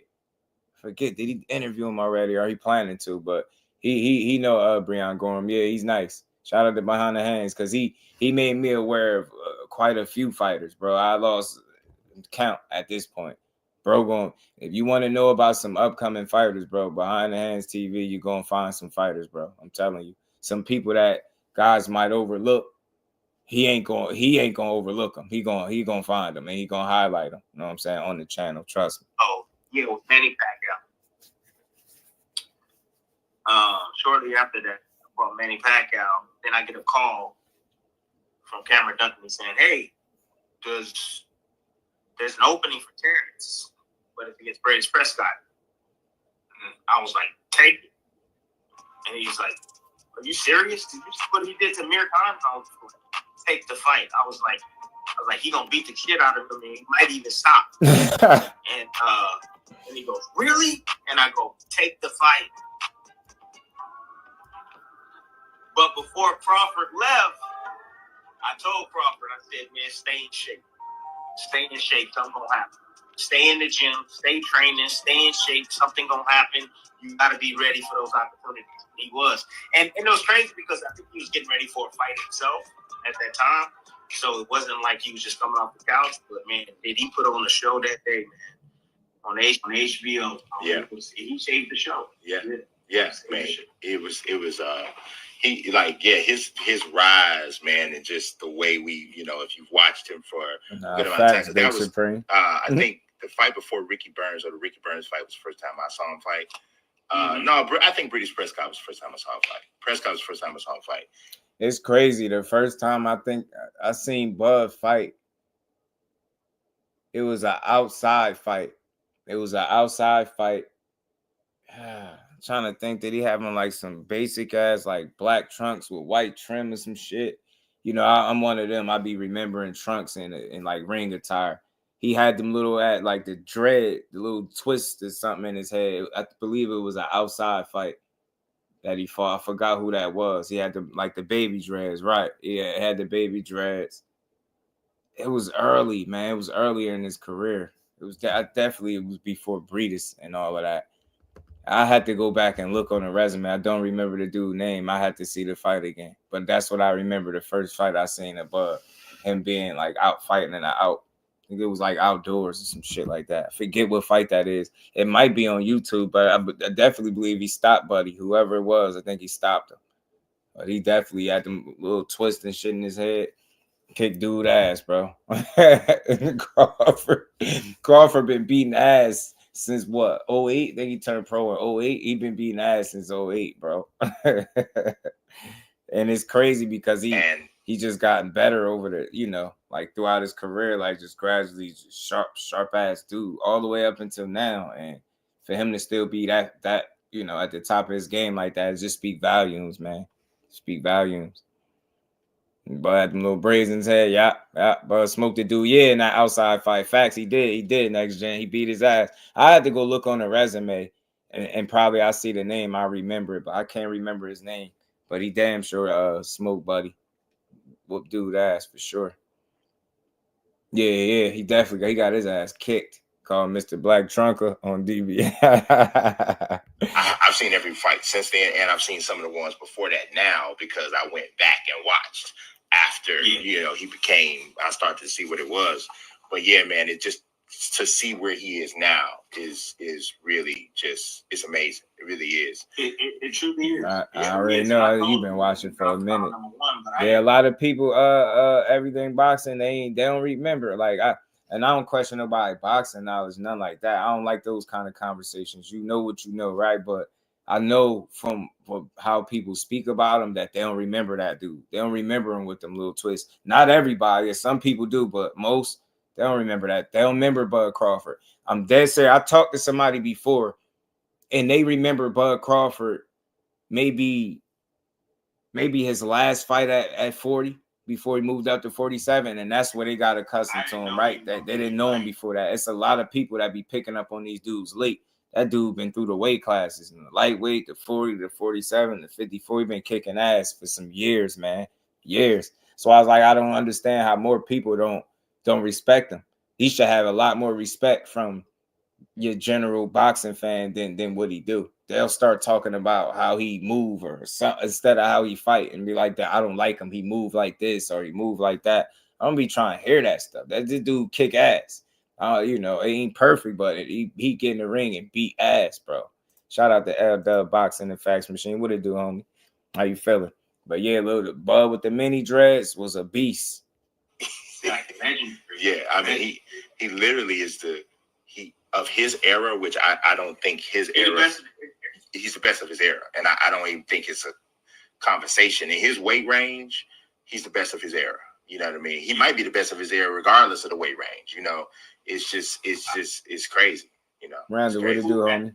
Who it ain't right behind have more skills than him. Shout out to Damon. Exclusive. You remember that, huh? No, it's from a defensive responsibility standpoint, hand speed, power, footwork, accuracy. I don't, not all of those things. There's a couple people that's got one or two things here or there. Yeah.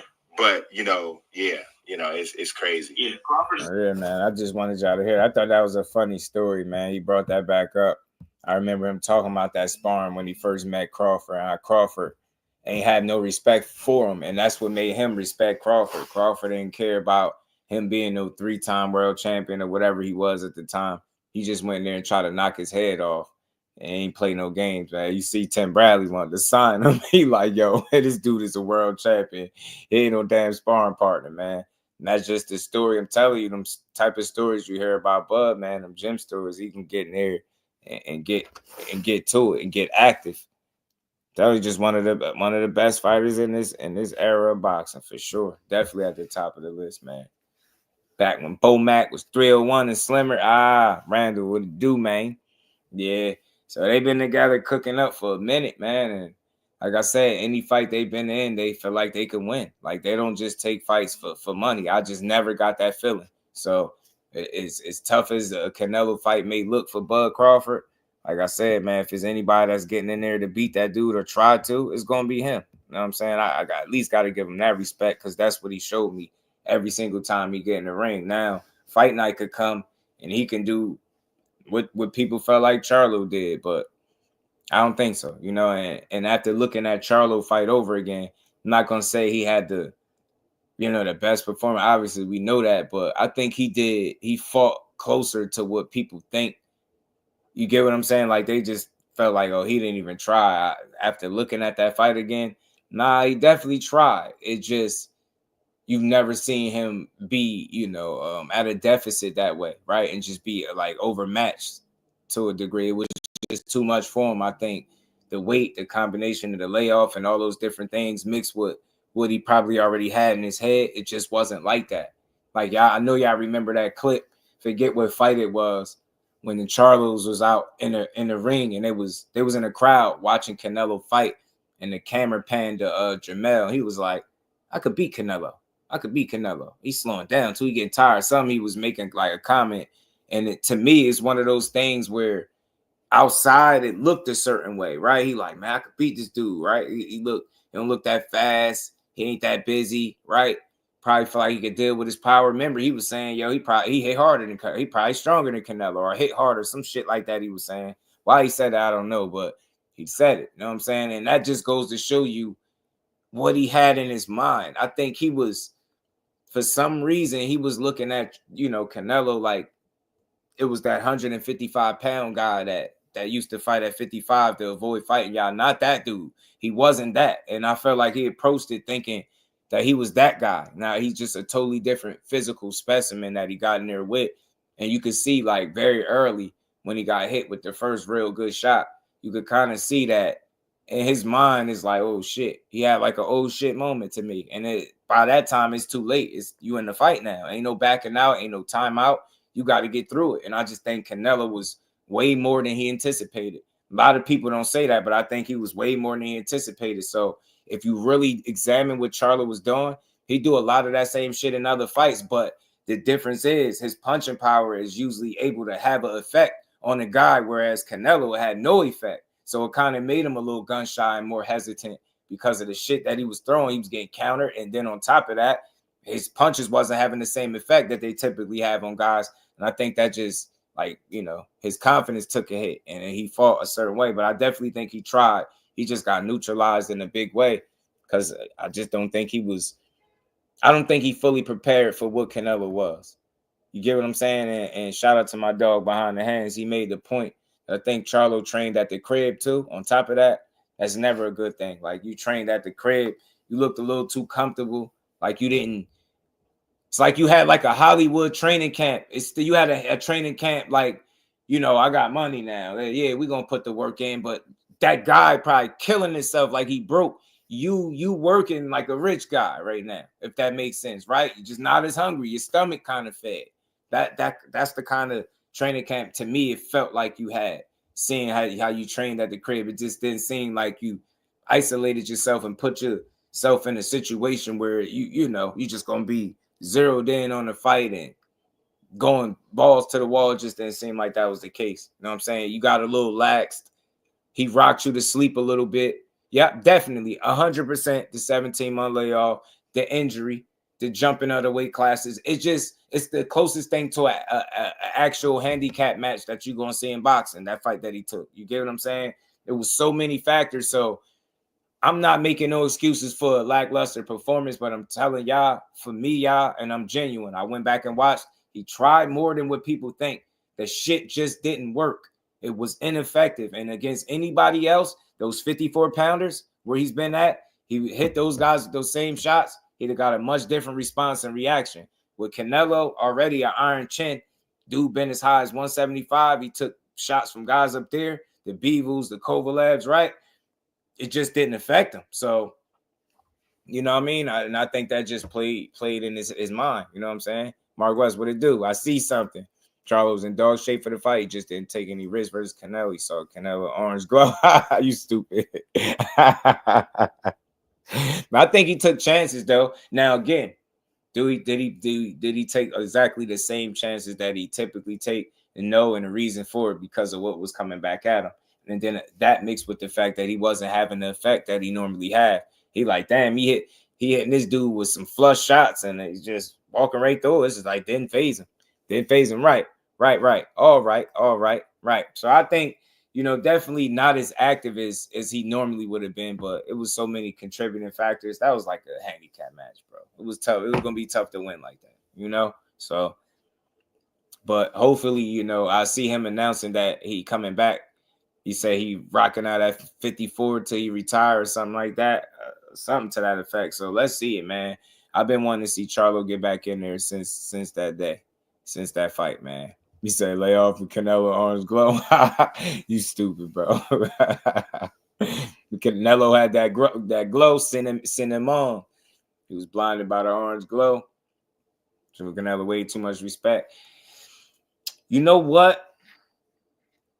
I don't think it was right now. I get it, right? Because, you know, Charlo be turned up. So I understand that element of the fight wasn't present where he'd be turned up talking his talk. I don't think it was so much respect as much as I think he was rocked to sleep. You get what I'm saying, y'all? Y'all remember when he was they asked him like who the better Charlo out of the two? He was like he is. Like he fought the better competition. Like I felt like he was rocking him to sleep, like stroking his ego, saying nice stuff about him. And to be fair, Canelo ain't really give him nothing to really kick up off, right? He was just like mutual respect. And I would have rather seen it go the other way, if anything. I'd have felt better about it. Like seeing Charlo just be his regular turned up self. But it seemed like because of the opportunity and some of the things that was being said, he just got lured to sleep, like rocked to sleep.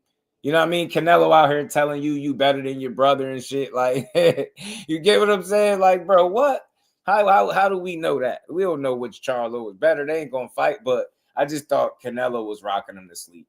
Like, yeah, he's the better guy. He fought the better competition. It's gonna be a tough fight. You know, I respect him, you know. You know what I'm saying? Canelo ain't give him nothing, right? So, and that's what maybe that element was missing, like the fire. Now, look, I don't want to say Charlo wasn't in shape, Doug, because I just realized the comment. Wasn't saying that he wasn't in shape, but I just feel like maybe the level of focus wasn't quite where it could be. And why I say that is because he had his crib on, like, you know, camp at the crib type shit. Like, that's like you way too comfortable, dude. Like, go put yourself through some shit. Go through it a little bit. You get me? Go through it a little bit. But maybe that was just me seeing it that way, right? But I thought he was too comfortable. You know what I mean? He had the camp at the crib and just he needed to be dog hungry for that fight. And I just felt like he was he was a little bit rocked to sleep with the you know, with the way, the energy with the build up. Canelo didn't give him nothing but respect. So he kind of clipped and eliminated that element of the fight, right? He didn't give it a chance for it to go that way, right? He would have literally probably just had to kick up on Canelo. And I just don't think he gave him any material. He kind of just let it be what it was. It was weird. It was weird. It was weird. I just felt like Canelo knew what he was doing. Rock his ass to sleep, man. Rock him, sock him to sleep. Rusty Cage, what it do? Kang Nella. CJ, I got you, homie. I got you. Castana didn't give anything either in the first fight, and Charles was turned up. Yeah, maybe, yeah. But I think Canelo kind of like, you know, think about it. Like, imagine Canelo, right? Imagine him like saying anything, right? Like competitive, right? It was so respectful, like, because we got to be honest, like Charlo is normally like not like that, but then Canelo was super respectful and just chill, just like, yeah, I'm gonna give him my opportunity. We're gonna fight, you know. Yeah, he's a good fighter, you know. It's gonna be a tough fight, you know, for me. Like, man, whatever, Canelo. You know what I'm saying? You know what's up. You know what I mean? Rock my boy to sleep like that. But yeah, man, that without that element there, man, it gave it a different feel. You know what I'm saying? And not saying that him being fired up would have made a big difference, but at least I think people would have felt differently. Like, there's some people felt like he was too friendly, he was too respectful. And the only thing I can say to that, I understand it because of how he typically is. But like I said, it was mutual, to be fair. Like, it wasn't like Canelo was kicking up and Charlo was being nice. They was just both chill. Like, they was being professionals. And we ain't trying to see that shit, Sharif. Like, Charlo, we want to see you spaz out. You get me? Want to see you spaz out a little bit. Modern fans' reasons are excuses, yeah, to modern fans. We know the difference between the two, though. Jannard, what it do, homie? How you feeling? Oh, you like to see Big Charlo in the fight next? I don't know. He gotta get his legs back, right? Gotta get his legs back. Man, I don't know. I don't know who he could bounce back with. I really don't know. That's it. I don't know what direction he looking to go to get back, but I know he said he want to come to get his belts back. I like the Charlo brothers, man. I do. I hope both of them find their way back in the ring. Not just Mel. I hope Maul, if it's possible. I hope he find his way back. You know, I'm always rooting for them dudes, man, inside the ring. If Canelo come at him like he did with Berlanga, that should be fun. Then that's what I'm saying. Now we would have had action, but yeah, Berlanga did. Berlanga was just, he was trying to sell it. He definitely was trying to sell it. 619, what it do, fam? Society, yeah. That's that. You know that when I said that, that's what I was quoting. You ain't trying to hear that shit, Sharif, man. We want to see you spaz out.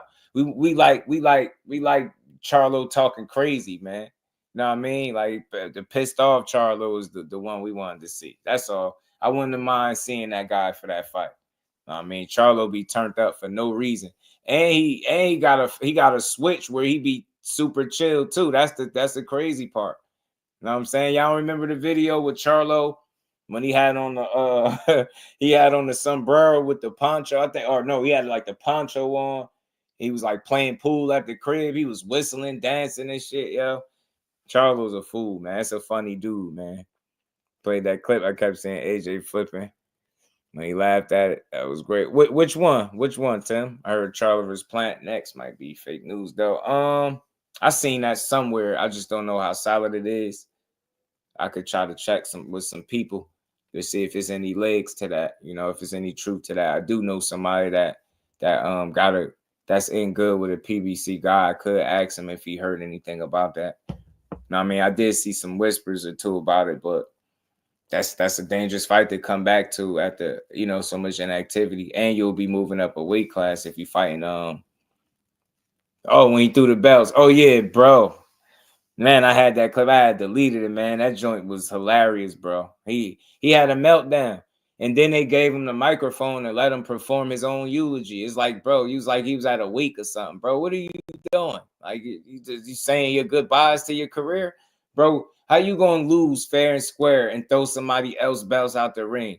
Man, I should make a video about that all over again. Joshua, you bogus, bro. Gonna throw that. You out of line, man. Gonna throw that man belts out the ring like that after he beat you fair and square. That went a tough 12 rounds, bro. You gonna toss it. That man gonna take somebody else's belts and talk about like F the belts. I bet it is F the belts after you done lost all of them. You know what I'm saying? Got the nerd. That Usyk looked at him like, yo, is he good? What's wrong with him? Usyk was like, bro, what's up? Why would he throw my belts like that? Yeah, I don't think that's healthy. Oh, he has not stepped to Fundora at the gate. Oh, Charlo and Fundora. Yeah, that's trick bag, man. Yeah, Charlo want to get himself back in the mix first, man. Get his legs back under him. And I don't know, 154 kind of deep. I can't think of too many like light touches off the top. And I ain't saying that's what he coming back to, but I want to see him get back in a realistic manner where he can go out there and really, make another run at those titles. Maybe y'all think Charlo can make another run at Undisputed, or y'all think 68 ruined that? Because some people thought he wasn't coming back down to 54. I mean, he said he coming back, so man, I want to know how realistic his chances are trying to like get back what he once had. Don't mess with Texas. What's good, homie? Say he's supposed to come back against Ramos. You know how that be, bro. I'm gonna say Meek. I'm gonna call you Meek. Mozam Shmeek, but Meek was good with it, fam. I heard it set for May 31st. I did see that somewhere. I did. I'll try to double check it, and we damn sure could talk about it tomorrow for sure. If it is solid, if it is in fact coming up next, I'm not sure. But that's Caleb Plant. I like Caleb Plant, bro. Caleb Plant really can fight, dude. And if his gas tank don't fail him, man, he'd just be a tough dude to deal with. Yeah, that meltdown was crazy. Oh yeah, he threw that man belts out the ring after losing, bro. Usyk was like, bro, what's wrong with dude, man? You gonna throw my belts out the ring like that? Telling you, crazy, man. Let's see what Joshua do when he come back. I hear it's a chance he could still fight a Fury, but that sounds crazy because Fury retire. So if he really done, I don't know about how that fight gonna happen, but we'll see. Yeah, if y'all did not hit that like button, make sure y'all do. We're gonna rock out for another 15 minutes or so, man. Smash the like button if you haven't.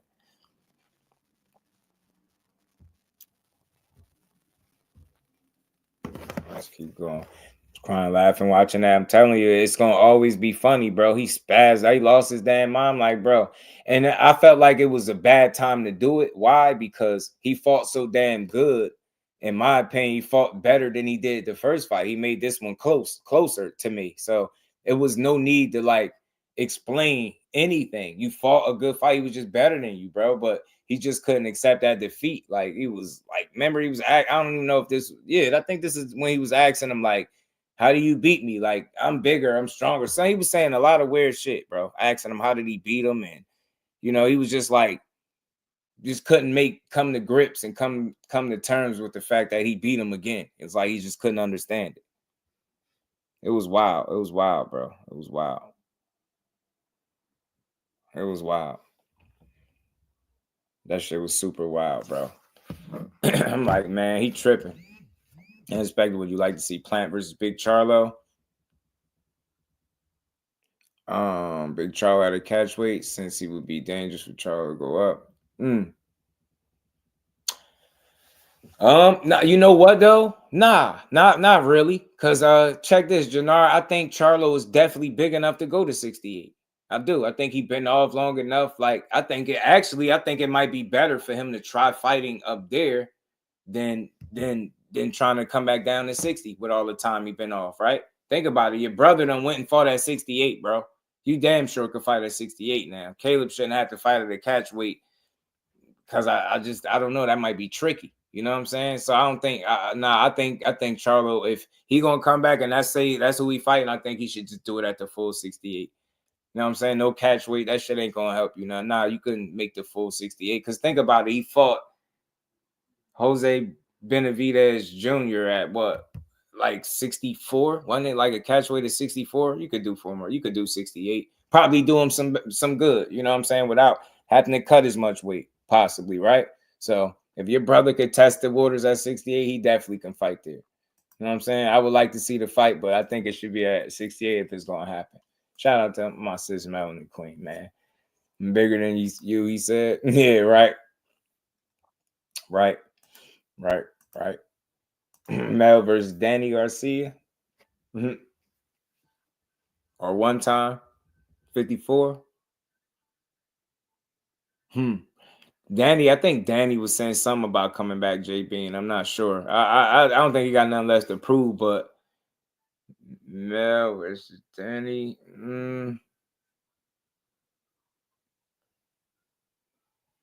That's interesting though.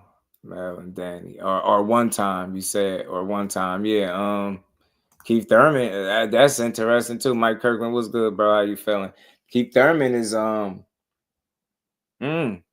that's interesting. I'm not against no fights for these dudes, right? I just don't know where Charlo going, who he gonna fight coming back. But he said he coming back to 54. I think he was good. Forever G's, I think he made it. I don't remember. I don't think he missed it. Dangerous cutting weight. Charlo's a big dude and getting older. Yeah, Rusty. That's why I'm saying I think the full 68 wouldn't be a bad thing. You get what I'm saying? Instead of trying to, like, it's been so long. Like, I think 160 is behind him now. Respectfully, I think he should try his luck of 68.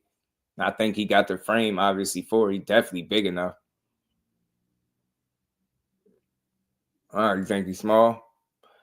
Plant like 6 foot though. They about the same height. They close to the same height, I think. I think they both got them dudes listed at like 6 foot. I believe.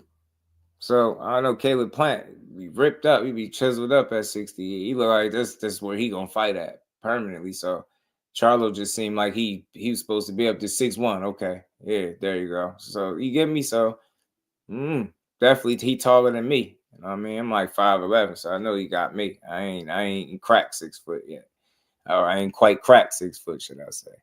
But I don't know. This is a good fight though. I like Caleb Plant, man. I do. I really do. And you know, Charlo coming back against him is not going to be easy, bro. That's going to be a tough fight. That was going to be a tough fight for him to just jump back into. Active Caleb Plant. But, I mean, I think Charlo didn't look as bad against Jose Benavidez. I thought he won the fight pretty comfortably. Like, maybe he ain't looking at his absolute best shape possible because I think the inactivity, though, obviously, right?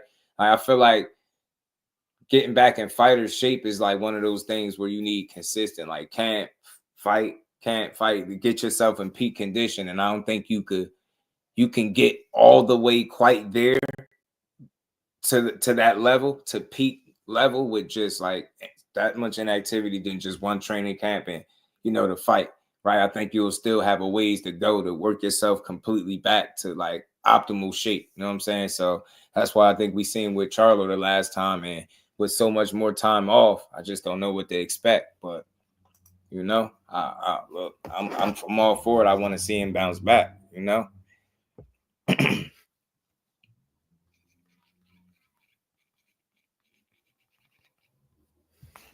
Shout out to my homie Mike Kirkland. Appreciate you always supporting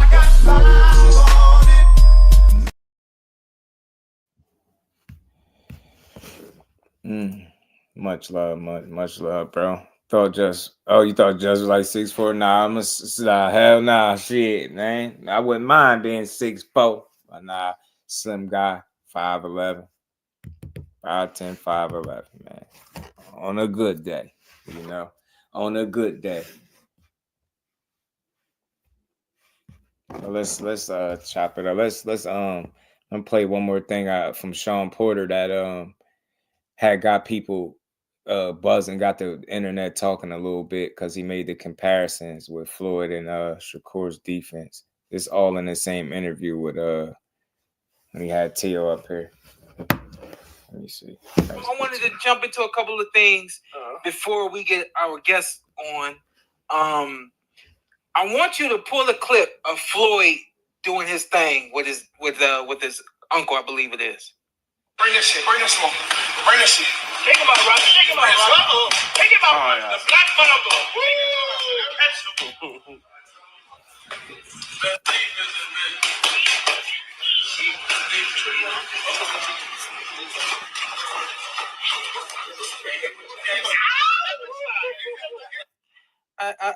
people don't like the fact that I said that Shakur Stevenson has the best defense that I said personally that I've ever seen. Okay. And I included Floyd Mayweather in my personal rankings of who I've seen with my eyes personally, and people didn't really like that.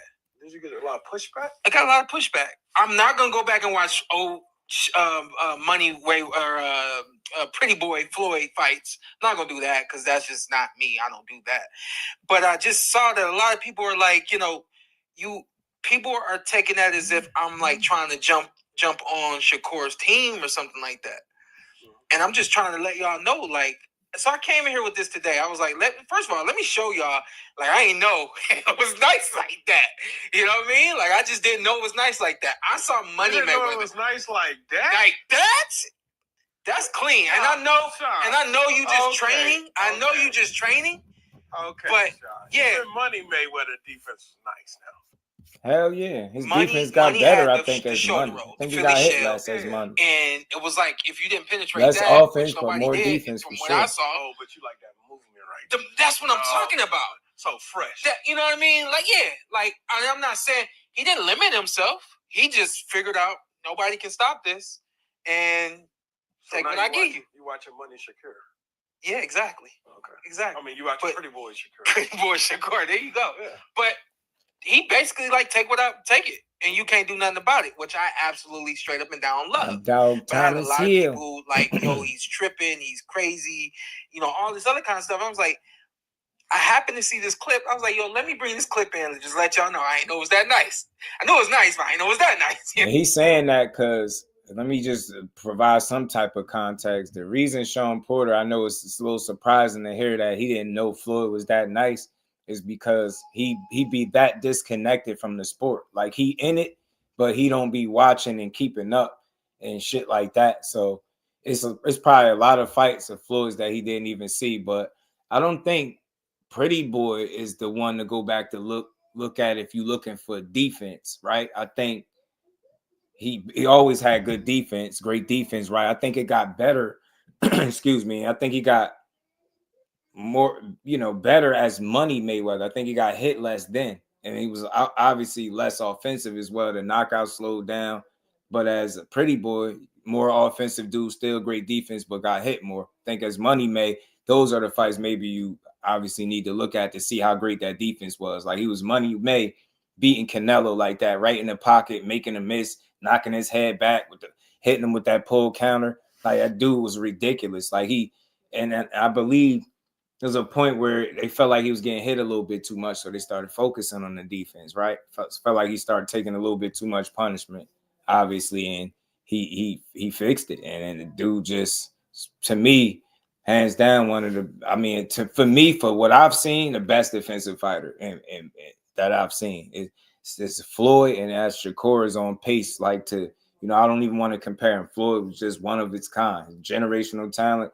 For like amongst this era where Shakur is competing, I think it speaks for itself. People don't like to admit it because, I don't know, maybe they just don't like him that much, but defense is special, bro. That's really hard to do, to make it so that people can't hit you fight after fight after fight after fight. That's why you see so many different things. People get knocked out, hurt, because they just not that good defensively. And when you are, for me, I understand how rare that is, so I appreciate it.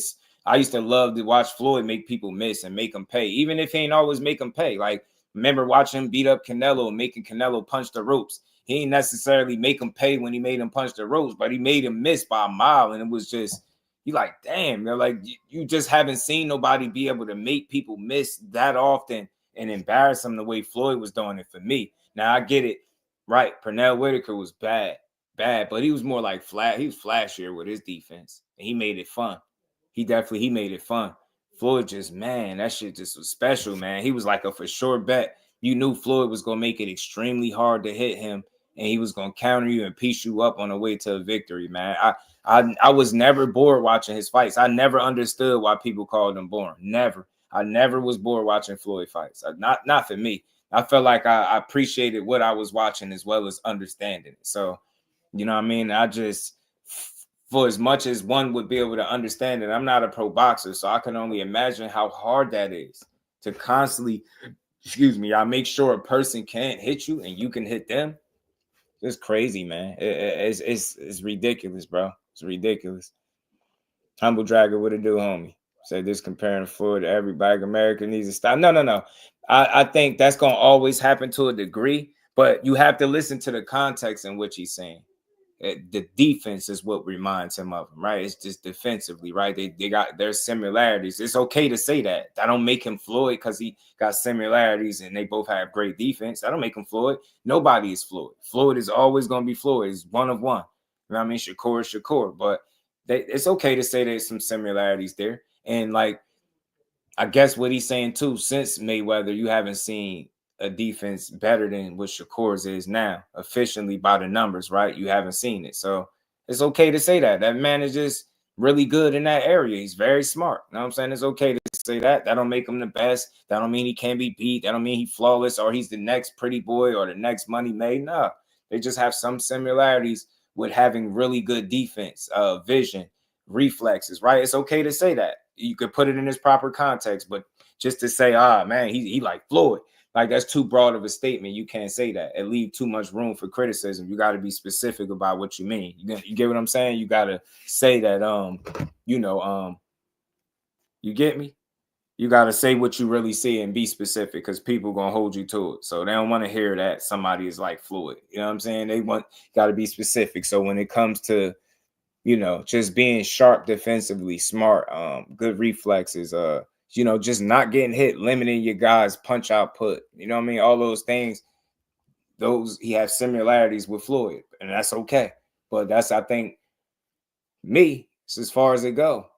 It's as far as it go, because he's his own fighter with his own style. He don't fight like Floyd, but they both are, really good, sound defensive fighters, and it's nothing wrong with saying that. You get me? But oftentimes I think people make too broad of a statement and they'll just say, he's like Floyd with no real context to it. And it's too, like I said, it just leave too much to be Zara. Shout out to CJ, man. I got you on me. Got you.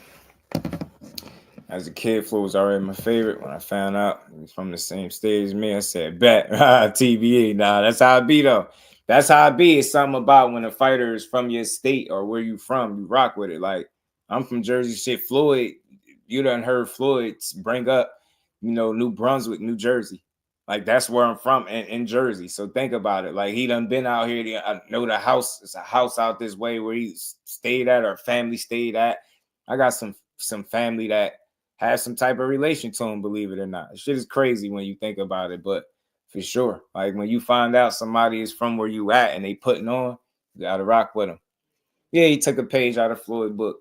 Maybe we'll get into some of those questions and stuff like that when I get him back up here, man. I've been meaning to get to that and try to set that up, but I've been like slow dragging. But I think I'll work on that soon. And another thing, y'all, I'm working on getting the newly crowned world champion up here.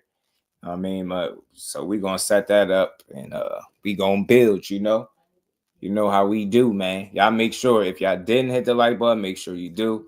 Always a dope build, man. Shout out to everybody that rocked out to the end of the show. Shout out to everybody that supported the grind. Everybody that hit the super chat and cash app. Y'all appreciate it. Had another dope build. Let's keep putting on for boxing. Let's keep getting the truth out there. And let's keep giving people they just do. Like I said, shout out to Team Zepeda. But you got to come better than that, man. Hopefully their number one plans after a Tevin Farmer fight, if they successful, is to make a fight with Shakur. So that all the back and forth would stop. We just want to see the fight. That's all. Whoever win. You know what I mean? Win, lose, or draw, must still rock with both fighters, so it don't matter. Just want to see the fight. Want to see who the best man is. I think that's a really good test for the young man. He constantly building. It seems like he working his way to getting the biggest fight of his career, and I hope that's what he get. But in the meantime, Zepeda head need to be on the stick. You get me? You need to go out there and get him out, knock him off. You know what I mean? Get him out the way. And shout out to Keyshawn. I just want to see him keep doing this thing. I hope Edwin De Los Santos do get in the ring.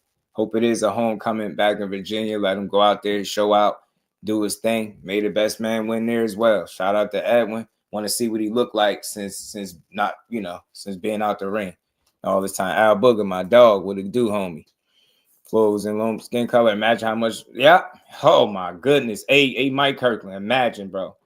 Imagine. Yes. Thank all of y'all for y'all support. And again, everybody that's in here, just so y'all know, if you gave me your shirt size, reach out, get in touch with me via Instagram, email, whatever, Facebook, Twitter, and make sure I have a some type of address or somewhere where I can get you your shirt. I want to get y'all shirts as promised. Want to make sure I get every last one of these shirts out till there's no more here. So I appreciate y'all rocking with me, and we just gonna keep pushing, man. Y'all know how we do. We just got through giving boxing is just due, how we always do, and I appreciate y'all. Y'all make sure y'all enjoy the rest of this Wednesday. And I'll see everybody tomorrow. Yes, Jersey represent. Shout out to my dog, Tim Late. Only thing I didn't like about Full was the excessive clinching. I think it was smart though. I never really looked at it as excessive. I always thought he was intelligent, right? And he did it to neutralize, frustrate. You get what I'm saying? And it always worked to his favor. He's a really crafty, smart dude, man.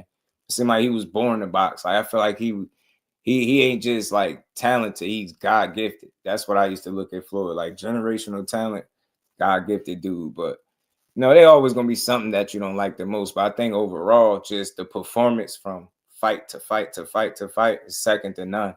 You get what I'm saying? Second to none. But with that, shout out to everybody. Shout out to my sis, man. Always holding down the chat. And we gonna be back to build some more. I got a little word about that rematch with Tank Davis and Lamont Roach. I'm hearing some things. I'm hearing some things about some things. I'm hearing a little whispers about some money, possible potential problems. Hearing that other fights could be at play. If that one don't come to fruition, we're gonna talk about it all tomorrow for sure. But with that, yeah, absolutely, man. Technique, the rest of the game, the kings, the queens, man. I appreciate everybody. And y'all, I see all y'all tomorrow for sure. Peace to the family.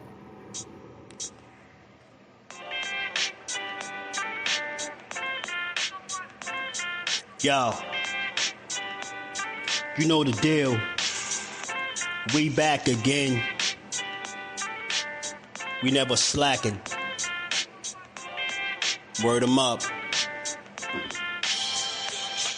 Ladies and guys, whether if you drunk or you high, it's time to pay respects to the illest man alive. If you think you got a point, he'll shrink you down to size. And from there it's downhill like a slinky or a slide. Open your eyes, got a deep connection with the rise, so you might see them jump in whenever they go live. Peep it, this channel blowing up now, it's not a secret. With tons of exclusive interviews to listen to.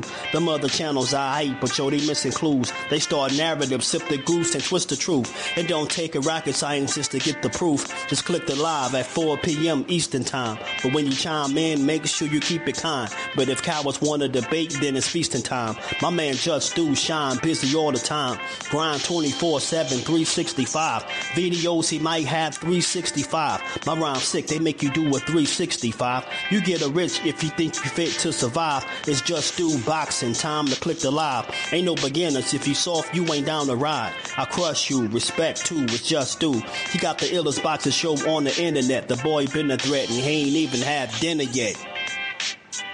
Word 'em up. Yeah. You know what time it is.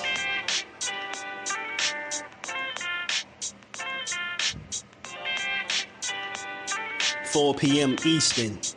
Click the link. Jusdueboxing in the building, 4 o'clock shorty, man. Y'all make sure y'all check him out. He's going to be live today at 4 o'clock, man. And he's going to be spewing some good stuff as he always do with an unbiased approach, man. He's probably the most unbiased channel on YouTube. What's going on? And one of my favorite channels, if y'all into that pugilistic perfection, if y'all into that boxing, that's that boy Jusdueboxing here on YouTube. Make sure y'all check out Jusdueboxing, the only unbiased boxing channel on YouTube, because I